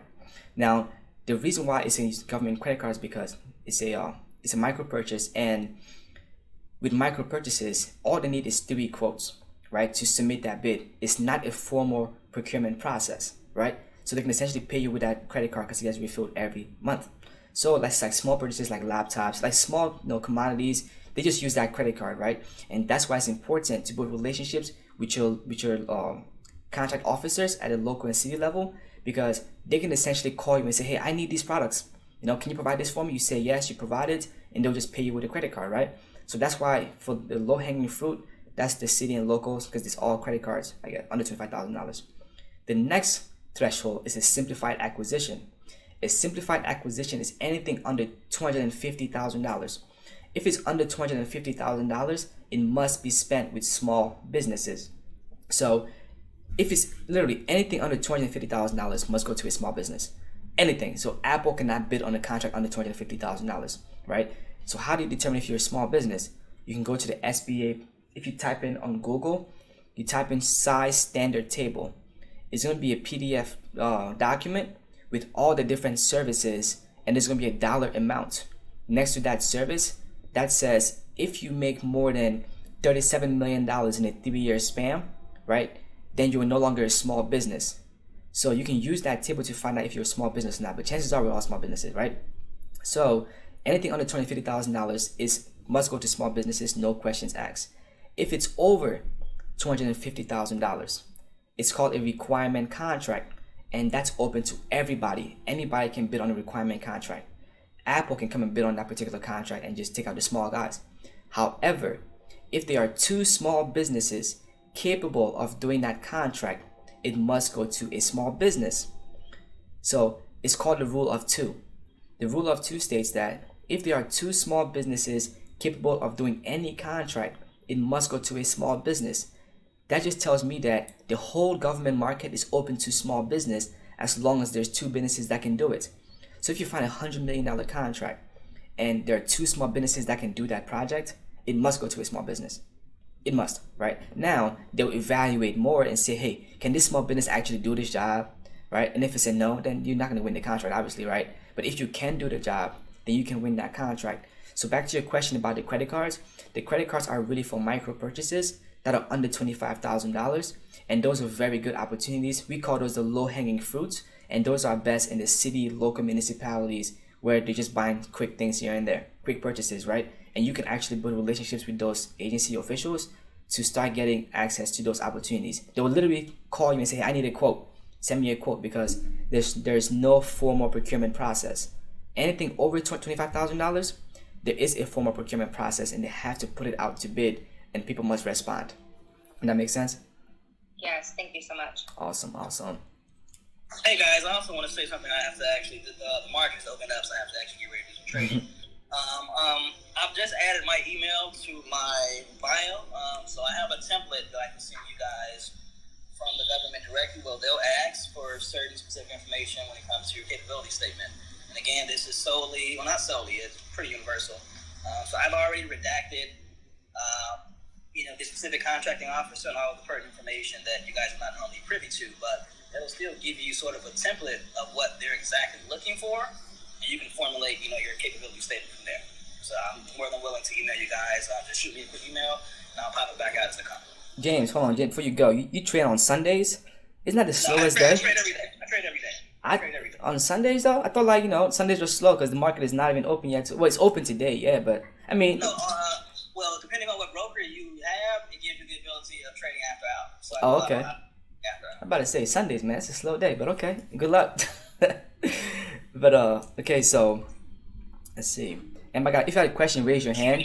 Again, everybody. So I'm talking about government contracting. For those that are new in the chat in the room, if you haven't already, definitely follow me. And I have a free document, a free PDF, in my bio and my Instagram. You can essentially get that document, and it will show you how to go pursue government contracts step by step, and just give you some clarity on how to make money using government contracts. So if you're serious about winning government contracts, definitely leverage that resource. I also have, while I'm at it, I also have a university called Goffcon University, where we teach individuals just like yourself how to win government contracts in a step-by-step process where you're not going to get essentially lost. It's very actionable steps. The university is fully interactive. There's tests in there, PDFs, templates, capabilities in there, like everything government contracting related, market research, finding contracts, just everything you would ever need to win contracts. It's all in the university. They just don't teach you everything.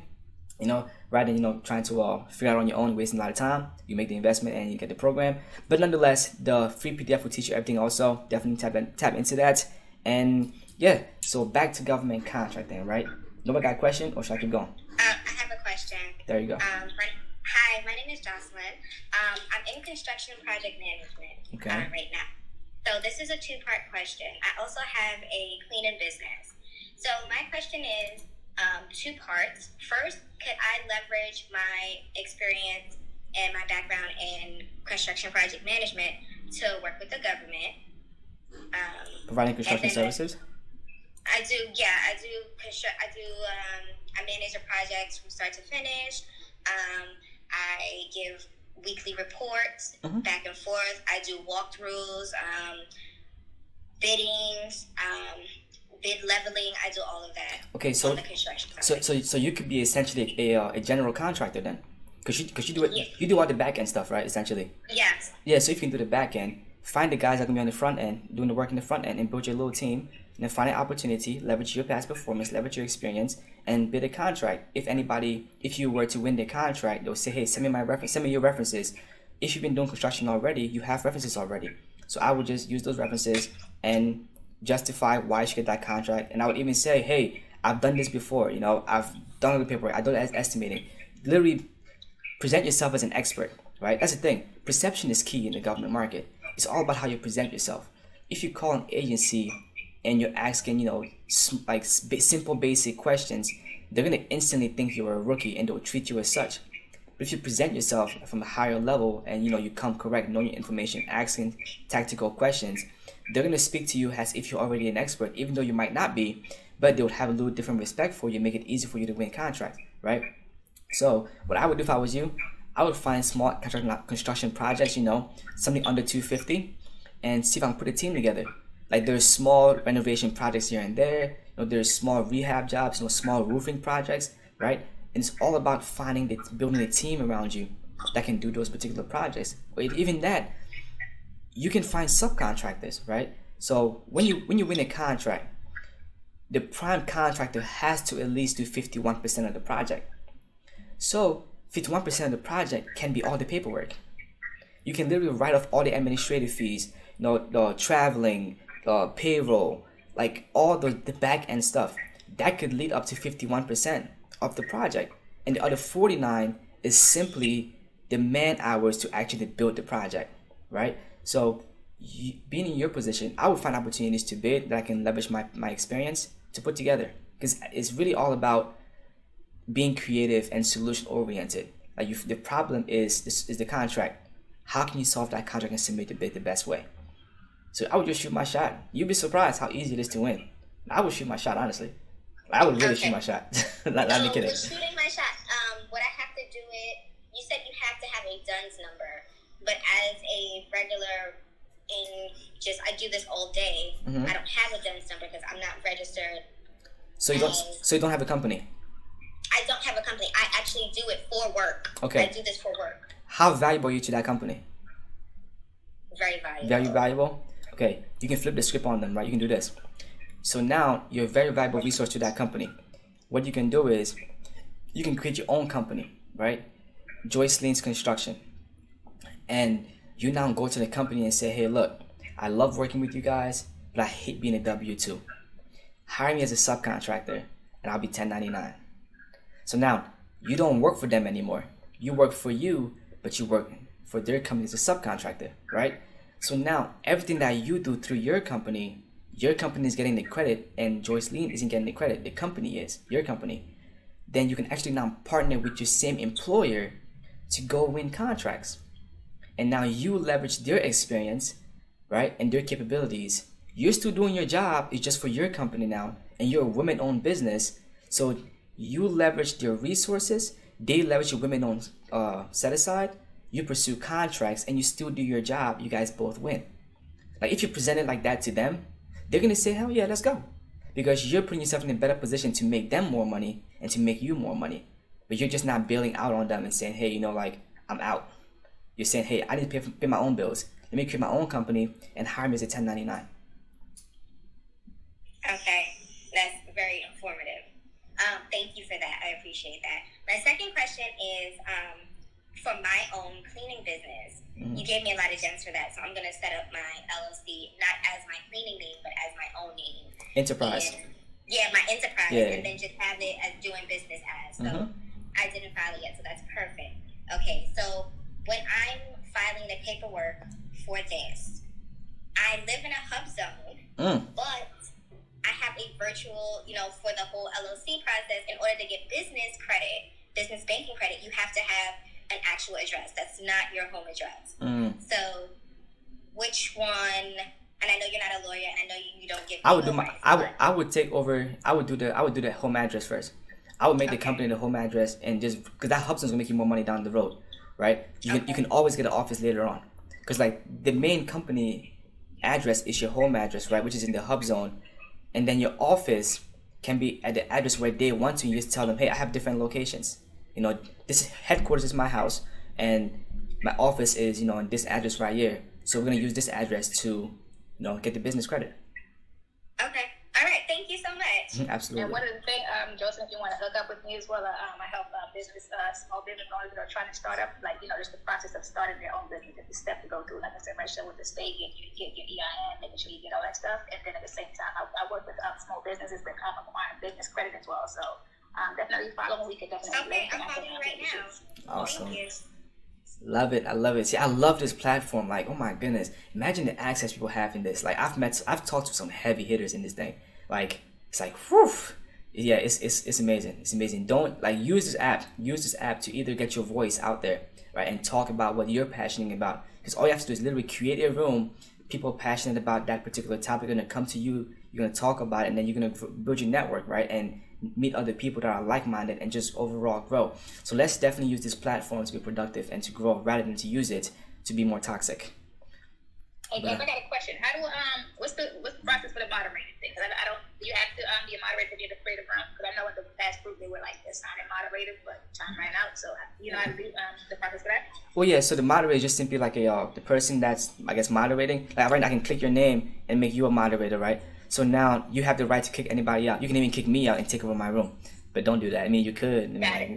So yeah. But overall, as a moderator, you're the person on the stage. You have the mic. You can kind of control everybody. You can block somebody, mute them. Do what you do.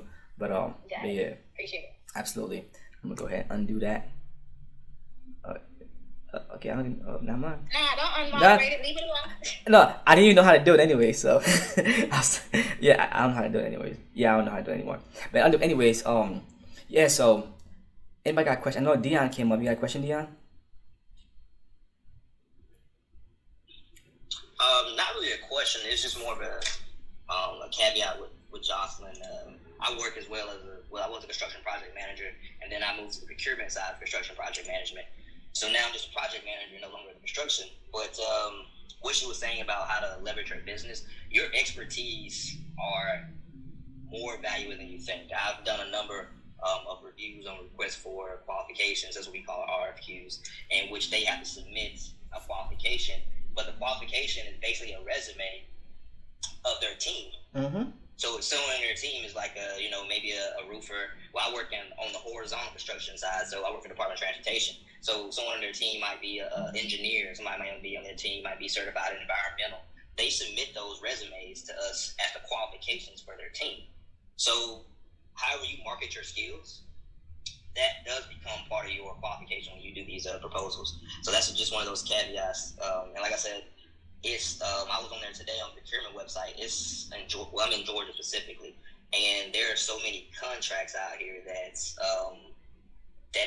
just open to take.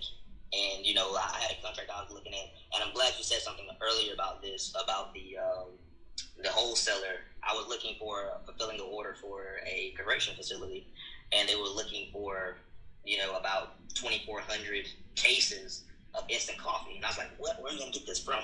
But that particular website, that Unionson, I just registered for that today, and I thank you so much. So I appreciate everything you guys do. I don't really have any questions. I'm just absorbing these nuggets, but I did want to tell Jocelyn that your resume is part of your qualifications, so that by itself is going to get you good. Awesome.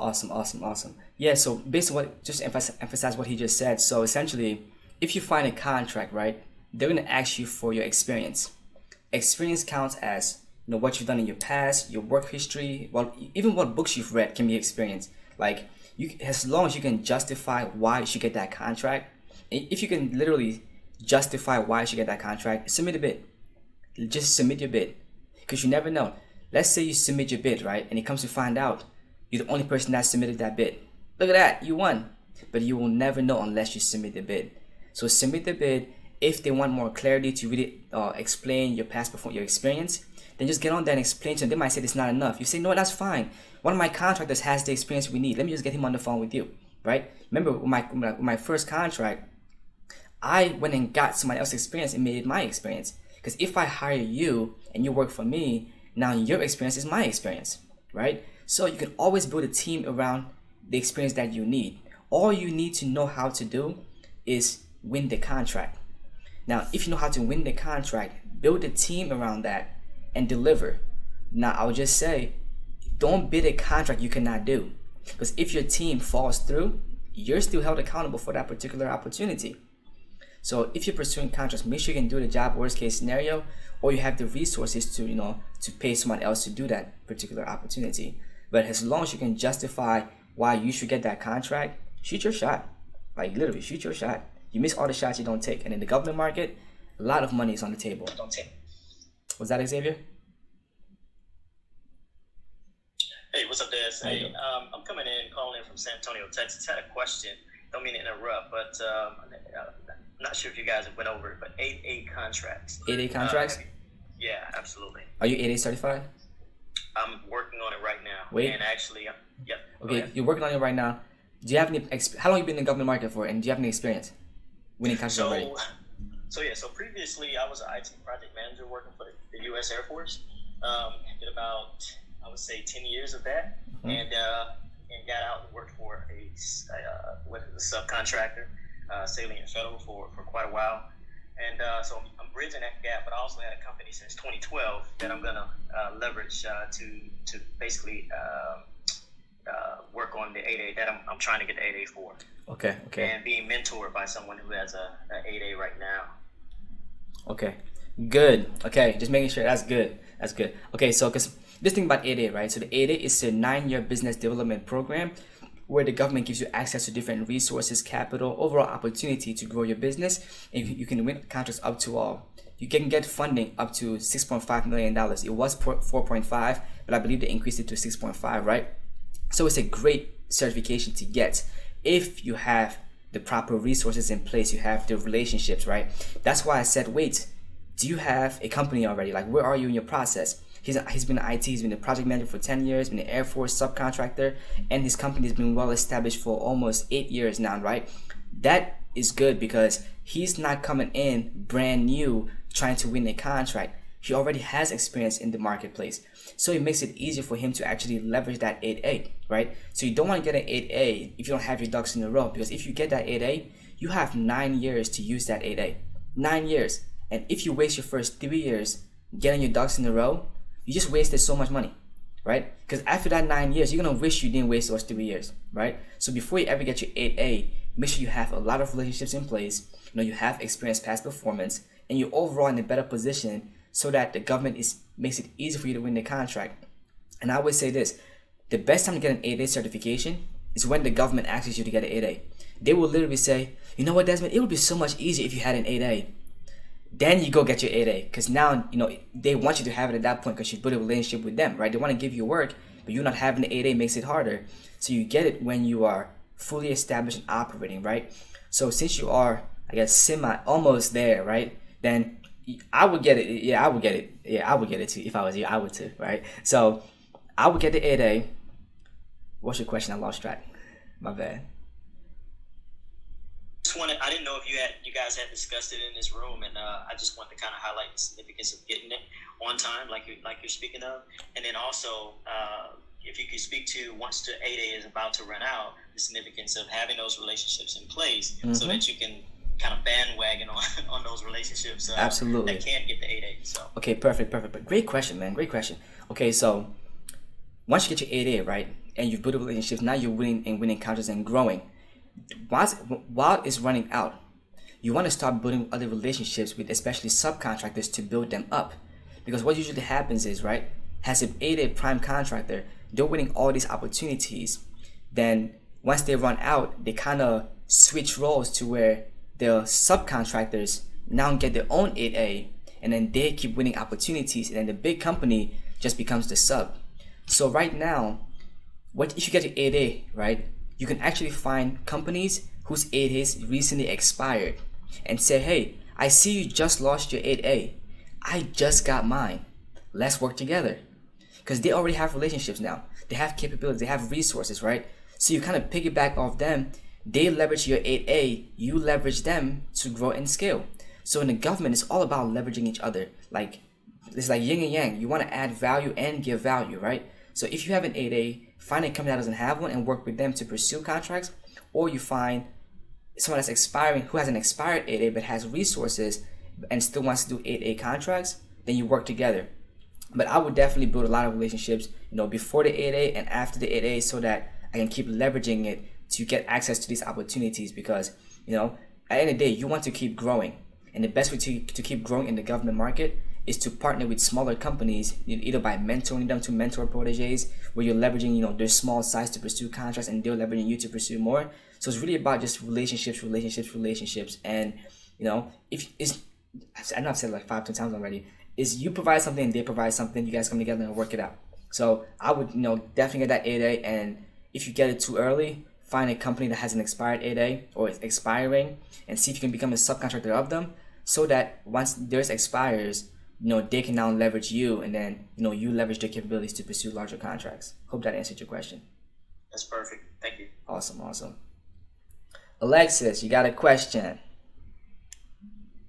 I don't have a question. I just wanted to kind of throw something out there. I've spent all day today listening to various government contract rooms, and so thank you also for providing this space. But I just wanted to say, don't discount. I know we talk a lot about 8A, we talk a lot about HUBZone, but please do not discount your local government level certifications as well. I know, for myself, I work for Charlotte Douglas International Airport. My largest project this year, by far, it's a $650 million project. There's several other projects over $500 million, and not $1 of that was subject to 8A or HUBZone. But they all of that fell under our local city level. If you live in pretty much, I haven't seen a city yet that doesn't have their own local level. So if you are in a city and you're looking at government contracts, please also look at your local level government contracting opportunities as well. I know, for us, the airport, you wouldn't consider the airport a city department, but for us it is. Mm-hmm. And that's the case for a lot of places around the country as well. 100%. Yeah, appreciate that. Honestly, I know I touched on it a little bit on on the locals, I didn't really go on the certification side. So each local municipality, local city, they have their own certifications, like she said. And if you can get those, it makes it easier to win contracts within, that particular municipality. And they actually look for companies, because what usually happens is contractors win contracts, right? And they have trouble finding small businesses that are certified to leverage that certification. Because the government might give you, let's say, $1 million contract, and they would say 20% of this contract must be spent with women-owned businesses. But if there's no women-owned businesses in that particular area, they can essentially write a paper and say, we tried to find women-owned businesses, we couldn't find any women-owned businesses, so we can't use women-owned businesses. Is it fine to proceed? They'll probably just say, yeah, that's fine, go ahead, at least you tried. But if you have those certifications and you're actually, reaching out to your agencies and say, hey, who are winning contracts? I need some work, right? And that's where it comes down to. Getting that certification is not going to just magically present opportunities your way. You have to go out there and find them. You have to, right? And the best way to find contracts and get yourself in the door is by building a relationship with the procurement officers and just staying in contact with them and updating them on what you got going on, and they'll let you know what they have going on also, right? And also, a great way is to find subcontracting opportunities. When a company wins a contract, they're going to let it be known. Reach out to that company and say, hey, you just won a contract, congratulations. How can I provide value to you? How can I help you keep growing, right? In the process of constantly doing that, you're going to be in a better position. And it really goes back to relationships and who you know. The more hands you shake, the more money you make. The same goes in the government market. The more people you know, the easier it is to win contracts because you have resources you can partner with to actually deliver on those opportunities. So getting the certification is great and everything. It makes it wonderful. It's easier to get contracts with the certification. But you actually have to go out there and pound the pavement. You got to shake hands. You got to reach out to your agencies, right? And that's what people don't do. People get certification and magically think they're going to win contracts. Like one thing I noticed the most is people don't bid. Like people literally do not bid on contracts. They'll read the proposal and they'll kind of procrastinate on it, and then when it's time to get it done, they'll scramble at the end, and then they might miss the deadline, or they submit the proposal and it's not compliant, and they can't even read they can't it's not even eligible for reward because it wasn't compliant, right? So just bid and build relationships, right? And if I can get a fast track, find a company that's already winning and say, hey, you do government contracts. I want to do government contracts, but I'm not there yet. However, I believe I can provide additional value to your company. Let me be a subcontractor. Let me help you guys win more, right? Let me win more so eventually I'll go win some contracts and we can work together to pursue more contracts. Everybody wants to make money. Everybody does. And the best way to make money is to help somebody else make more money. Like right now, I'm in here helping everybody make more money. What's gonna happen to me? You guys are gonna buy my course. Might not be now, might not be 2 months from now, but eventually you guys might transact with me, right? So as long as I'm helping people, I'm gonna get helped back on the back end, right? So help people grow, and in return, they will give you value too. Dale Carnegie, my favorite book, How to Win Friends and Influence People. It's all about giving. Talk about what they want, right? Talk about what they want. You call the company, hey, I saw you just won this contract. Congratulations. Oh my God, you guys are doing great. I'm so happy for you guys' growth and success. Anywhere I can help you guys win more, let me know. By the way, we're a value-added subcontractor. We're risk-averse, solution-oriented. We always finish the job on time. If you need anything, just let me know. But congratulations. Keep on rocking. They're going to say, who is this guy? Hey, I want to work with you. Come here. Let me see. You see what I'm saying? So you give, and you will always receive. Always. But if you, it's just like building relationships. If you contact these agencies and you are essentially trying to receive, hey, give me a contract, what you got for me, right? They're never going to respond to you, ever. I had a lady in here the other day, she's a procurement officer. She said she has a whole folder, right, where people send her emails every day marketing their companies and capabilities. If the intro is not pleasant and relationship oriented, she puts it in the junk folder because she does not want to read you thirsty about a contract. Ask her how her day was going. She would talk about her day. And then, oh yeah, what you want to talk about? Oh yeah, contracts? By the way, yeah, we have this going on, right? So it's just like anything else. Build a relationship with that person, with that agency, with that procurement officer, right? And it will in turn make it easy for you to win a contract down the road. Because at the end of the day, you're at their mercy, right? So to just, it's all goes back to relationships. All goes back to relationships. But those that don't know, that just came into the group, I see the same people. But no, those that just came, we're talking about government contracting. If you have a business, definitely raise your hand. I'll bring you up here, ask me a question about your business, and I'll tell you how you can, leverage that to win government contracts and grow your business. But overall, the government buys everything. They literally buy everything. And it's all about finding who your buyer is. Once you find out who your buyer is, build a relationship with them, become their best friend, because they are going to be there for a long period of time. Most government employees are there for like more than 5 years, right? I don't know the exact statistics, but they're there for a long time, right? So if you know that they're going to be there for a while, you want to grow a big company for long term, right? So befriend them, because as they rise up in the ranks and you become your best friend, when opportunities present themselves, they're going to call you first. Now, they cannot give you a contract solely because of your relationship, but it can definitely, your relationship can definitely prime them to look closer at your proposal to make it easier for you to win. You know what I mean? So just go back to relationships, and like for me, I know every single procurement officer in my state by the first name. Every single one of them. Even if I don't do business with them, they know who Desmond is. They know me. I'm always contacting them. Hey, I have this company that does this service right here. I want to run it by you. And I always call them to, I say, hey, we've been in some contact, but I was thinking about you. Are there any opportunities right now where nobody's bidding on? Are you what opportunities do you currently have where nobody's submitting a bid on? Like right now in Maryland, they're having trouble finding contractors to do elevators, like fix elevators to maintain the elevators, right? So I said, you know what? I got you. So I started cold calling elevator companies around. And I was able to able to help one of those companies enter the government market. And that led to a $90,000 contract. All because I called the agency and said, hey, what do you guys need? What are you having trouble fulfill? What contracts are you putting out there nobody's bidding on? Let me help you fulfill that. Even if it's what agency you say you're calling? Anyone in my with a state, I'm calling. I'm doing states. I'm doing a lot of states, right? Because I'm building my portfolio to go to the federal. Because I can jump into federal right now, but I'm being very strategic. I don't mind doing the state contracts to build me up, because I'm playing a long-term game. And I feel like most people are trying to win a $1 million contract tomorrow. It ain't gonna happen unless you have resources. So do what's best for you and just start at the state. Get really good at doing states to where everybody knows you. So when you enter the federal market, oh yeah, you're rocking and rolling. You have references that will vouch for you and say, hey, Desmond, he solves his problems. Whatever you need, Desmond is going to solve that problem. I'm very solution oriented. I don't like bringing problems to people. I bring you a solution. And that's why I find problems. The more problems you solve, the more money you make, right? So if you go into the government market with the mentality like, hey, I'm here to help the government, I'm here to solve their problems, you will be very profitable. But if you go there thinking, hey, I'm here to win contracts and grow my business, it's going to be a lot harder because you're coming from the wrong place. Man. Got it. Can you say you're gonna do this every day? Can you just give everybody the time again that you'll be on here? Okay, maybe I kind of sized it a little bit because it does stick. Because this was supposed to be an hour. It's been 2 already, right? But I will try to do like an hour a night, probably like 7 o'clock, from 7 o'clock to like 8 or so. Just so I'm not like overdoing it, but like an hour a night, probably around 7 o'clock, 7:30 ish. But I'll definitely be done before 9. Anytime before 6. How about this?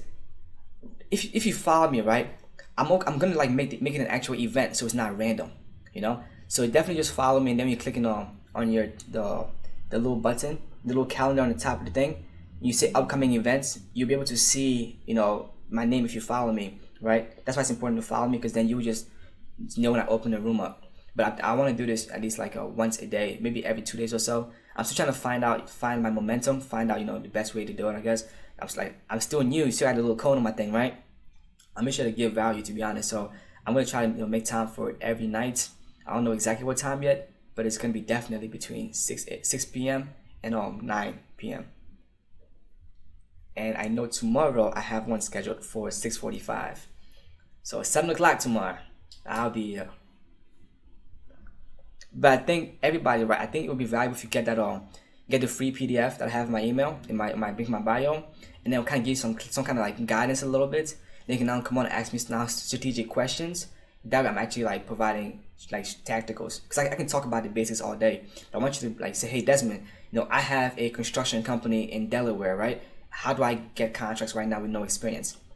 I can give you very tactical solutions to that, right? So definitely sleep on it. Create your business plan, create your ideas, and then just run them by me about government contracting, and we'll see how we can definitely implement government contracting into that. But all I know for a fact is every single one of us can do government contracts, either as an individual doing our own contracts, or simply helping somebody else win a contract for as a consultant, or just being a reseller, where you're just reselling products and services, to the government. But either way, enter the government market. There's so much money out there, so much, and they just print it. And I'm gonna end with this. So COVID happened, right? So COVID came, all the businesses shut down, every single one. Government did not stop. Every government employee did not miss a paycheck. Isn't that? And on top of that, we only got $600, right, to last 9 months, and that's just crazy to me. But COVID came, everybody shut down. Only the government was operating. The government was still pumping out contracts, giving out contracts, right, and things were still operating. So imagine if you're in the government market, whatever recession that we're in, you're going to be able to still grow your company because the government is not going to stop operating, right? And here's a quick fact. So there are 30 million businesses in America right now, 30 million of them. Out of those 30 million businesses, there are 20 million 30 million businesses as a whole. 10 million of those businesses are just holding companies. They're not actively trying to grow every day, leaving only 20 million businesses actively trying to grow. Out of those 20 million businesses, right, only 2 million of them are pursuing government contracts. 2 million businesses pursuing $7 trillion. That means every business right now can get approximately $3.5 million every single year because the government gets a new budget every year. And the problem is, out of those 2 million businesses, I would say about 60% have no idea what they are doing. They're registered, yes, but they have no idea. They're not implementing anything. They're not pursuing, they're not bidding, right? So that leaves about only 1 million businesses that actually know how to do government contracts and are pursuing $7 trillion. That's a lot of money. Like a lot. Go ahead. It is. Yeah. Hey, you're right on, man. And I also want to add, you talked about, I think, companies existing and being shell companies, but can you also speak to how, I think we're majority minorities in this room, so I speak to minorities being the face of the companies, but others being behind the scenes and running the actual deals to get contracts. Can you speak to that a little bit too? Yeah, so pretty much like you can, once you create the company, right? Let's say a woman creates a women-owned minority company. Now she's just a name on the paper, but on the back end it could be it could be Steve, right? The Caucasian, right? And he's running. Okay, I don't even follow your question, my guy. I was trying to understand it, but what are you asking me, Xavier? Just to how some things can shape up to where, say for instance, if there's a lady on the call that wants to stand up a company but really doesn't know how to work it, she can start it and then have someone who has maybe the know-how, expertise, kind of help run the operations. Well, yeah, that's just a partnership. You just find somebody you trust and just say, hey, let's do it. Let's work together. Let's be partners on this thing, right? The person that has 51% ownership of the company is who has that certification. So for women-owned businesses, you have to own at least 51% of your company to be considered a women-owned business. So you can create a business, and get the certifications and just, hire some employees or a project manager to, handle the actual business development part. It's called business development, right? So let's say you create your company and you provide accounting services, you want to pursue contracts. You can hire me as your business developer, and it's kind of like I'm your sales rep. So imagine creating a company and hiring salespeople to go get sales. You hire a business developer to go help you win contracts, right? You might hate doing sales calls, so you hire someone else to do it. You might hate or not know how to do government contracting, so you hire someone else to do it. They go win the opportunity and you do the accounting because that's your specialty, right? So it really comes down to partnerships and, focusing on your strengths rather than trying to build your weaknesses up. So my strengths, I love talking. Those are my strengths, right? Like I'm on the phone all day or on here all day. My team is doing all the back end stuff. I just tell them what to do and then they handle it, right? Because I like talking. I don't know. I just love talking, right? But you can essentially create your company and just focus on what you're good at and then, outsource the rest. I think that's what he's saying. Yes. All right, cool. If I could jump in really quick, is that okay? Yeah, that's fine. Okay, first I want to say thank you for having this room because I was actually having this conversation with my mom earlier today, and Xavier, that's a question that I had about. So I received a letter in the mail about the DUNS number, and I came in the room when you were talking about that. I'm not sure if you went over that whole process, but I haven't started the process because I'm not familiar with it. And I was told that I should register as a minority company, but I'm not sure how to go about that process. I know you just spoke a little bit about it, so I'm going to start the process. But but my website is not active right now. So, are there ED contracts that I could get? I'm not sure. Maybe I should go for grants or something. What services do you provide? I have a blog and a podcast, and I sell T-shirts and merchandise on my website. Okay, if you were to pursue contracts, what would you want to sell to the government? Right now, I'm not sure, but I was just told that I should by someone, and so when I saw the title, I just came into the room looking for information. Okay, great choice. So right now, first with the DUNS number, right? You can essentially go online to dnb.com and actually do it over the phone. You can literally call them tomorrow and get the DUNS number over the phone, or just fill the application up online, because the mail might take a little bit longer, to get you that DUNS number. But it takes about 48 hours to get a DUNS number.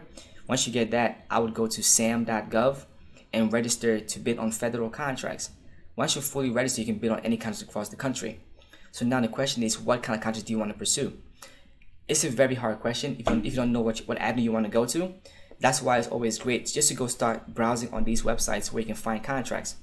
So what I would do is I would just go to your state's website. So type in your state and add procurements behind it on Google. And then you go to your state's website. You can now start finding contracts that are being offered by that state. While you just start browsing through those, you will start seeing contracts, right? Once you find a contract that it interests you, just click the contract, download the PDF, and read the scope of work. If you read the scope of work and it makes sense, then hey, pursue that contract. See if you can put it together, submit your bid, right? But if it doesn't make sense, just find another one. And just keep looking over and over again until you find something that you can do. And then you do one, next you do 2, and then next you do, you're winning more and more and more. So when you're starting out, it's hard to be a sniper, right? What I mean is, it's hard to sit there and look for that perfect opportunity that's exactly what you want, right? Because you're still small, you're still starting out. However, you can be a shotgun. You know what direction you want to go to, just aim and shoot. And whatever hits, hey, I'll do that one, right? That's why right now what I would do is I would just go to my state's website and I would just start looking for contracts in the state and local levels. And the reason I keep saying state and local is because it's the easiest place to win contracts. And in the process of doing your state and local contracts, you would gain the experience enough to graduate to the federal and understand the federal a lot easier, right? Because the federal gets complicated, and that's why I try to avoid talking about the federal unless you're well versed, and I can go back and forth with you about the FAR and the DFAR and all the different stipulations and things like that, right? But most of us aren't there yet. So for us that we're still starting to get started, the state will give you a lot of clarity, a lot of direction on how we should pursue these contracts. And if anything, just go to the SBA.gov and click the government contracting tab.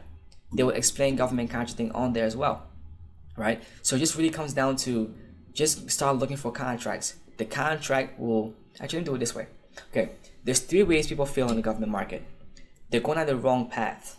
They have the wrong information, or they're not bidding enough contracts, or they're not bidding at all, right? So wrong information, wrong path, not bidding, or poor implementation. That's not bidding, poor implementation. So to get on the right path, you need the right information, right? So if you get the right information, you will naturally get on the right path. And if you're on the right path and you're implementing, you will naturally become better at winning contracts. So step 1 is to get the right information. So just simply start doing some research and figuring out how to do government contracting. In the process of getting all that information, you will now know exactly what avenue you want to pursue contracts in. Because the government buys everything. If you go in there trying to bid every single contract, you're going to burn yourself out. But if you have the right information and you're now strategic in where you're putting your energy in, you will naturally find what works for you. And then through that, you will start bidding those contracts and you'll be able to now grow because you've gotten the right information, you're on the right path. It's now you're implementing it by finding different opportunities to submit a bid on, right? So right now what I would simply do is I would go on your state's website and there'll be a tab called Doing Business, the Doing Business tab. Just click that tab and see how to do business with your state. Each state is different, but just click the tab, see how to do business with your state, and then find the website where the contracts are on with that state. Just type in your state and procurements and just start browsing. What you eventually find out, hey, okay, I can do this, I cannot do this, I can do this, I cannot do this. Then you take it to the next step. Let me read the proposal. Oh, this does not make sense. Maybe this one makes sense. Oh, this one makes perfect sense. Okay, let me submit a bid. How do I submit a bid? Read the RFP. Create an outline. Make sure you're compliant, be solution oriented, be risk adverse, be persuasive, be cost effective, and then submit your bid. If you win the contract, yay, go deliver on the contract. If you lose the contract, request a debrief meeting. They will tell you exactly why you lost. Then you can learn from that experience and be better prepared next time. And then keep going again, and then keep going again. Fast forward a year, you'll be winning millions and millions of dollars in contracts. But it all starts when you start. The best time to start is now. Thank you so much for that. I appreciate it. 100%. Maxine, how are you doing? Pretty good. How you guys doing today? I'm doing pretty well. You got a question? Yes. I am very new to the concept of government contracting, and actually, I stumbled into this conversation, and obviously I haven't been able to teach, which is probably a good thing for me. But I'm trying to miss the part where you mentioned working with a veteran, and how that can benefit this type of business. Can you kind of recap a little bit? Right. First, what do you do? Right now I'm kind of doing a lot of different things. Nothing specific yet. I just got into real estate. I'm a realtor. Just started that. What's making you the most money right now? Right now, I just have a W-4 job, honestly. Okay. To be honest. Okay. So you're trying to start a business, essentially. Yes. Okay. Government contracting is a great choice, honestly, because all you gotta do is have a company, find a bid that you can deliver on, and then submit the bid, right? I'll get to your question about a veteran in a second. But there's three ways you can make money using government contracts. I haven't said this in a while. The first way is you're a contractor. The government has a problem, and you can solve that problem. The government needs somebody to come do accounting services. You can provide accounting services. You bid that contract, you're a contractor. The government wants to build a new building. You can do the construction. You bid the contract, you're a contractor, right? You provide the service that the government needs. You're a contractor. The second is a consultant. As a consultant, you help other businesses provide the service that the government needs. So let's say the government is looking to the government wants some IT services, and you don't do IT, but your friend does. You help your friend win that contract, and your friend pays you. You're a consultant. You help your friend, and they paid you for your services. You're a consultant. And the third way is to be a reseller. As a reseller, you're the middle person between the government and the manufacturer. So let's say the government wants to buy 5 laptops. You can find a vendor, get a quote for those laptops, add your profit on top, and submit the bid. If you win the contract, you buy the laptops and resell to the government, right? So those are the 3 ways you can do government contracts. Right now, since you have no experience in the government market, you can do both, the 2 of them, the consulting and the reselling. Because the reselling is simply you find a contract, get a quote, and mark it up and submit your bid. The consulting is you understand government contracting and you help other businesses, submit a bid on those particular opportunities. So those 2 avenues, what you can use to make money in the government market. As far as your question about the veteran, right? Are you a veteran? No, but I'm close to somebody who is, and I know you mentioned the possibility of partnering with somebody or doing business with them. Right. Okay, so a veteran, right? As a veteran, you qualify for 3% of all government spending. So only veterans can do business with the VA, right? So the benefit of that is, if the VA has a project that they want to do, if you're not a veteran, you can find a veteran-owned company and partner with them to pursue that contract.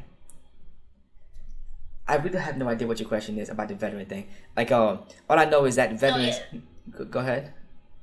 No, yes, you're definitely answering my question. Oh, okay. Yeah. So as a veteran, it's like a different set aside, right? So a set aside is when the government sets aside money for a particular group, either it being a minority, a woman, a veteran, Native American, Alaskan, 8A, Hub Zone, right? They're all set asides, and those monies are set aside for those particular groups, or contracts are set aside for those particular groups. So if you're in that group, you can leverage being in that group to pursue that contract. Now, if you're not in one of those groups and there's a contract that is for that group, you can find somebody that is in that group and work with them to pursue that contract. And if they win the contract, they would hire you and then you would work together on that particular contract, right? So it all goes back to relationships and being able to team up with each other to pursue larger contracts. Like if you have a big network, you can definitely be doing government contracts because most businesses sell either B to C or B to B. Not many people sell B to G. If you know how to sell B to G, your value instantly goes up. Like right now, if you're a W-2 employee, right, you can literally go to your employer and say, do you guys do government contracts? If you guys don't, if I help you guys win contracts, could you guys pay me more? No, would you be interested in doing government contracts? If so, let me help, right? I want to pay me more. Now you help them win a contract and then boom. Matter of fact, let me tell you the story about this happened. Okay, so one time I was walking down the street and I saw this van. This guy was doing facility management in this neighborhood. I gave him my business card. He went and gave his business card to his boss. She called me. Yeah, it was his boss, but his superior was a she. What's the name on? Keisha. That's what it was, Keisha. Yeah, Keisha called me and said, hey, Desmond, you got your car for one of my employees? You do government contracts? I said, yeah. She said, okay, we sell laundry equipment, right? Laundry machines. Are there any contracts for laundry machines? I said, I'll get back to you. I went online and I found about like 5 or 6 contracts for laundry equipment. I sent them to her and said, hey, can you do this contract? She said, absolutely. She came into the office and we put together a bid for the opportunity for the contracts. We submitted the bid. Literally like almost a week later, we get a phone call, we won the contract, right? It was $250,000 contract that we won. I got a nice payday, very nice payday, all because I gave my business card. And now, so Keisha worked for a company as a sales rep, right? She was the sales rep for the whole East Coast region. So I was able to help her increase her sales tremendously because she had never broken $100,000 in a month.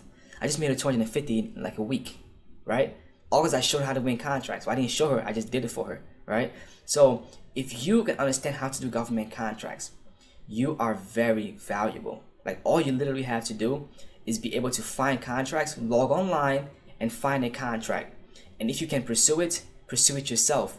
If you don't have the resources to do it yourself, find somebody that does and help them do it, and then they would pay you. I like doing percentages. Pay me a percentage of the contract. Because if it's $1 million contract, I got 10%, that's 100 racks, right? So if you just simply learn how to do government contracting, the step-by-step processes, your value instantly goes up because not everybody knows how to do it. And everybody's trying to find somebody to help them do it. Rather than just figuring it out, rather than, going through the trenches and figuring it all out, they'd rather just pay somebody to do it. I mean, that's fine. Pay me all day. I'll help you, right? But there's no value of me doing it for you. Let me teach you how to do it. So if I leave, you're in a better position to be self-reliant, right? But most people don't want to sit there and learn. Do I just pay? Okay, fine. But you guys are in here. I'm hoping you guys want to learn. That's why you're still here. So I would definitely learn this skill because this is how we build generational wealth, honestly. Because let's say in your business career, you win over $20 million in contracts, right? And you pass the business down to your kids. Now your kids technically have $20 million of experience with the company. And they can now keep the legacy going and winning more contracts because that company has experience doing different services, right? So this can be something you really pass down because the government is not going anywhere. They're going to keep printing more money. And if you want to be on the receiving end of it, I would start doing government contracting. If you want to, I said that backwards. You want to be on the receiving end of, is that it? Yeah, you want to be on the receiving end of the government printing habits rather than the taxpayer that's paying the bill. Because right now, if you're not doing government contracts and you're an employee, you're a taxpayer that's paying the bill. Prime example, in the middle of the pandemic, Uber won an $810 million contract in the middle of a pandemic. $810 million. Who are they driving in the middle of the pandemic? Nobody. And the thing about that story is that prior to the pandemic, Uber was never in the government market. So what happened was they were struggling because the pandemic happened. Nobody was booking any rides anymore. They reached out to the government and said, hey, government, we're pretty much about to go bankrupt here and we need somebody to come bail us out, right? So the government gave them permission to bid on contracts. And 30 days after they got permission to enter the government market, they won an $810 million contract to provide rideshare services to all federal employees for the next 5 years. So for the next 5 years, Uber and Lyft are going to be competing for $810 million. That's about, let's say, that's about $140 million a year, right? To pick up federal employees and take them wherever they need to be taken. Like, they are good for the next 5 years. They don't got to pick us up anymore, right? And the thing is, the employees that are driving the Uber, they're not going to know this. They're going to think it's just another somebody booking it on the ride. But on the back end, like, they're making a whole lot of money. And we don't even know about it, right? So we need to start taking out these big conglomerates that are essentially brokering these deals for us and start being the businesses that are winning our own contracts because we understand the processes. Because why can't Xavier's Transportation Company go win that $810 million contract? Why not? Facts. You know what I mean? Like, why not? Like, literally, why? Why can't Maxine's, cleaning company go be responsible for cleaning the entire White House, which is probably a $20 million contract a year? Why can't she do that? Right? So, like, why can we not go win these contracts? Because we don't know about these. And the fact is, they want us to do these things. They make it so easy for us to do it, but we don't take the initiative to go figure out how. Or we try for a little bit and it gets too hard, so we quit. Rather than push through and figure it out. Like, how I learned about government contracting was, after I learned it, I started to try, like, I was doing everything they tell me to do, right? And I could not figure it out. So I said, I'm not going to quit on doing government contracting. I'm going to go get a job.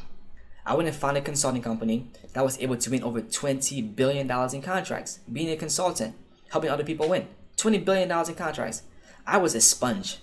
I was asking all the questions. I was asking everything. They got annoyed of me asking so many questions. But I was seeking knowledge. I was essentially connecting the dots of what I had learned and what I didn't know. I was connecting the dots. In the process of connecting the dots, I learned exactly how to do government contracting from a very high level. Right? And after I learned how to do it, I then quit that job and I went and created my own company and then started winning contracts. I just updated my profile picture, right? Everybody go click that profile picture. And after I learned from that company, right, I took what I learned and created a step-by-step process that anybody can implement to start seeing results in the government market. And that's when I literally took everything, because it was so much noise around government contracting, I had to make it simple to understand, like a step-by-step process. And that's when I created that diagram. That diagram right there is how you succeed in the government market. If you implement each step, like step 1, step 2, in order, you will be successful at the end of the day. Because after that, it's just now about rinsing and repeats, implementing everything, like going back and re-implementing it. That's it. First, you have a company. Then you get registered to bid on contracts. Your avatar is, who are you going to be? What kind of contracts are you going to pursue? Are you going to be a consultant, a contractor, a reseller, right? Who buys your product? Once you figure that out, do the market research to validate that offer.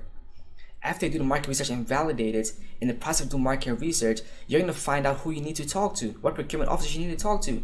Call them. Be their friend. Build a relationship. After that, you want to start finding contracts. After you find contracts, you're going to build an opportunity pipeline that aligns with your goals. You want to make $10 million? Find $50 million in contracts. Now, you're going to need a way to qualify each contract so you're only bidding what you do and what you cannot do. So, have a bid or no bid system to qualify those opportunities. Then you go to your proposal. You want to have a proposal writing process to really break down your proposal so that it's essentially your proposal writing process is your control. The variable is the contract. Create a process you can apply every single time when you're writing a contract, so you're not scrambling every time, right? You create a proposal writing process. You submit your bid. If you win the contract, go to the debrief meeting and learn what you did right and apply that the next time. If you lost the contract, still go to the debrief meeting and figure out what you did wrong so you can do it better next time. Then you rinse and repeat, finding contracts and bidding, finding contracts and bidding. After you keep doing that, you're going to start winning some and get past performance. After you get past performance, you have experience now. We scale it. Now in the Goffcon secrets, that's in the secret vault, what I'm going to tell you right now. That's where we do teaming agreements and partnerships. We partner with other companies to pursue other contracts. And there's also ways that you can essentially, let's say you win $1 million contract, right, with the Department of Defense. You can tell the procurement officer, hey, can you make the language in this contract so that, Homeland Security can increase the value so that we can also provide this solution in their agency. That's a high level trick right there. So the procurement officer is going to make the language easy to add on task orders and increase the value. Now you take that contract, You go to the Department of Defense. Hey, you go to Department of Homeland Security. Hey, Homeland Security, I got this contract right here with Defense. We're providing this great solution. They are loving it right now. And we believe we can provide the same value to your agency. In fact, we've made it so easy for you to just add the task orders on that contract without having to do a whole new contract out there. They'll say, oh wow, you made it easy for us? Of course I made it easy for you. I want to provide you guys value. Now, the contract goes from $1 million to 1.5. Then you tell the next agency the same thing. Then you even take it a step further, even get some media coverage. Because the federal employees, federal government, they always get bad press. Show them good press, leveraging your company. Call like the Suns, the Times, whatever, and say, hey, look, Defense is implementing this new solution, is saving them money. They're doing great. We're loving it. They're helping small businesses. They're gonna eat that up. They're gonna be so happy because they're getting some positive light, especially the procurement officer that gave you that contract, because she don't get all that recognition. Now you take that newspaper article, you clip it up, and you attach it to your capability statement, and you go to other agencies and you give them that capability statement with that newspaper article, and you tell them, hey, the language in here is so easy for you to increase the value. Now that 1.5 goes to 2.5, and you didn't even have to rebid a new contract. All you did was learn the advanced strategies of government contracting because you were in Goffcon University. You see what I'm saying? Like, there's levels, and it starts with just getting the right information. If you get the right information, like, your future is set, especially in the government market, because the government is not going anywhere. They're gonna keep printing and printing and printing and printing more money, right? And for my course is what, like $697? But that's $697. What? You're gonna gain so much value, so much, that if you simply implement that, your first contract is gonna pay for that. Then the next 50 of them, I'm gonna wish you had a percentage in there somewhere, right? But overall, government contracting is a great resource. It's a great tool that we can all leverage, to win. And I see a lot of women in here, and you guys as women-owned businesses, you guys really have, like, the ball's in you guys' court. Like, the ball is in your court. Like, women, there's not that many women-owned businesses out there. So imagine if you create a women-owned business and you're pursuing contracts, providing your services. Even if it's HR services, staffing agencies, where you're staffing projects, like accounting, like literally anything. I would just enter the government market and just say, hey, what can I do out here? And just be looking for opportunities, eyes wide open. You will find an opportunity that fits what you can do, and you can put that bid together and submit that bid. Before you know it, and through persistence, you're going to be winning. You are going to be winning. And it all starts with you guys just taking the leap, just saying, hey, you know what? I'm going to figure this thing out. Because it's a guaranteed business model. Government contracting is a guaranteed business model. How you doing? Know where you located? Who, me? I'm in Maryland. I'm right by DC. Right next to the printing machine. I want it to be close to the printing machine. Got it. We got a link, man. I'm in the DMV as well. I'm in Silver Springs. So. Awesome. You man, look, I'm actually in Baltimore, so like you'll be close. Yeah, I'll be in Baltimore too, man. I'm going up there next week. So awesome. Yeah, we got to definitely link. I'll shoot you a message on IG. Absolutely. But yeah, I do have a question real quick about your courses. If you can. Okay, so hi again, Steve. So I was looking at your courses and things like that. How in depth are you, or how long? I guess, are you along the process with us, or is it just like basically resources and it's like, okay, here's the answer, like figure it out, you know what I mean? So how? I'm step by step with you, step by step the whole way. So pretty much the course, right? It's a fully interactive. So there's PDF tests, video content in there. I'm also gonna be implementing like a live where everybody that's inside the university can actually get on the live call, right? Like a live Zoom class with everybody in there. And you also you literally get access to me and the team. So like there's also a button in there for support. If you have any questions, just literally call and say, hey, I got a question, Desmond. I'm gonna guide you along the way, right? Because honestly, I just built this university about 3 months ago. So I'm just now getting it out there, right? Because when the pandemic happened, I was like, let me help more people, with the knowledge part. And that's why I created the university. But the university is going to literally show you step by step how to do it. And I'm going to be right there with you. If you have any questions, just shoot me a message, shoot me a DM, shoot me an email, schedule a call, and say, hey, I'm in the university. I got a quick question. I will guide you along the way because I want this to work for everybody, right? Because like I said, it's not about me anymore. It's not. If I can help you learn about government contracting and you end up, going to become a millionaire, I did my job, Right. And on top of that, it's more so, like I said, it's a community that want to all be working together. And it's more so like, the goal is for us to work together down the road. That's the goal. right? And to do that, I have to really fast track you on there. Now, if you're more so on a one-on-one basis, we can do a one-on-one where it's 3 months, we work together for 3 months, and we actually are in the trenches implementing these steps with you. Like, I'm helping you find contracts, helping you write proposals, right? Actually doing this one-on-one with you so you get the momentum that you want to be able to grow, right? It's a little bit more expensive, but I would just say just the university alone will show you everything, like everything. And on top of that, you can just call me at any time you want to like talk about government contract thing, or you have a question. I will definitely answer your question for you, and you have lifetime access to this. Lifetime access. Okay, and I have one other question. Is there any prerequisites in order to get this course? Like, should we already be established business, or is there some type of process we should already be along? You know what I mean? That will help pair the education with it. Right. So the first chapter in the course is just getting your business set up. So if you come in there with a business, like so the course, right, is structured the way my image is right now. You see my diagram, right? Like the registration, the onboarding, that's the sales call. That's when I'm on the phone with you trying to close you. And then the getting registered is you getting your business set up, whatever. Then your avatars, you building your offer, and then the market research. I literally go through this program, the diagram, step by step in the university, and really dive deep in there to show you exactly how to do each of these steps, so that by the end of the program, you know everything, and it's all about implementing now. Okay, thank you. Mm-hmm. And even if you go to the course, right, you see like, hey, Desmond, can you elaborate this more on the university? I'm gonna go in there and fix everything and update everything. But so far, everybody's loving it. They're like, oh my goodness. I think I just posted like 2 testimonials the past 2 days on there. And they're like, oh my God, I did not know about this. I'm like, yeah, nobody talking about it. But yeah, like I just want to help, honestly. I really just want to help and provide value to the community. And yeah. Thank you. Absolutely.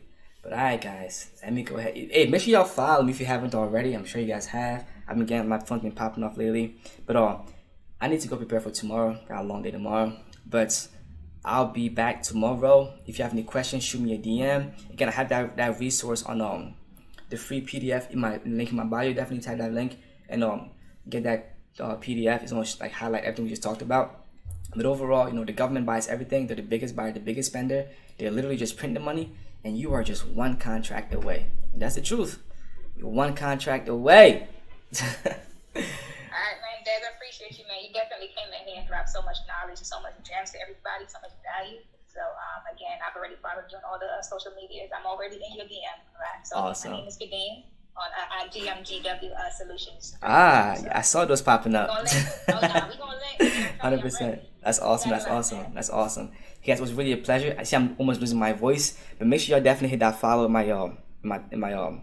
the Clubhouse thing, so you guys can notify whenever I have a meeting, I guess.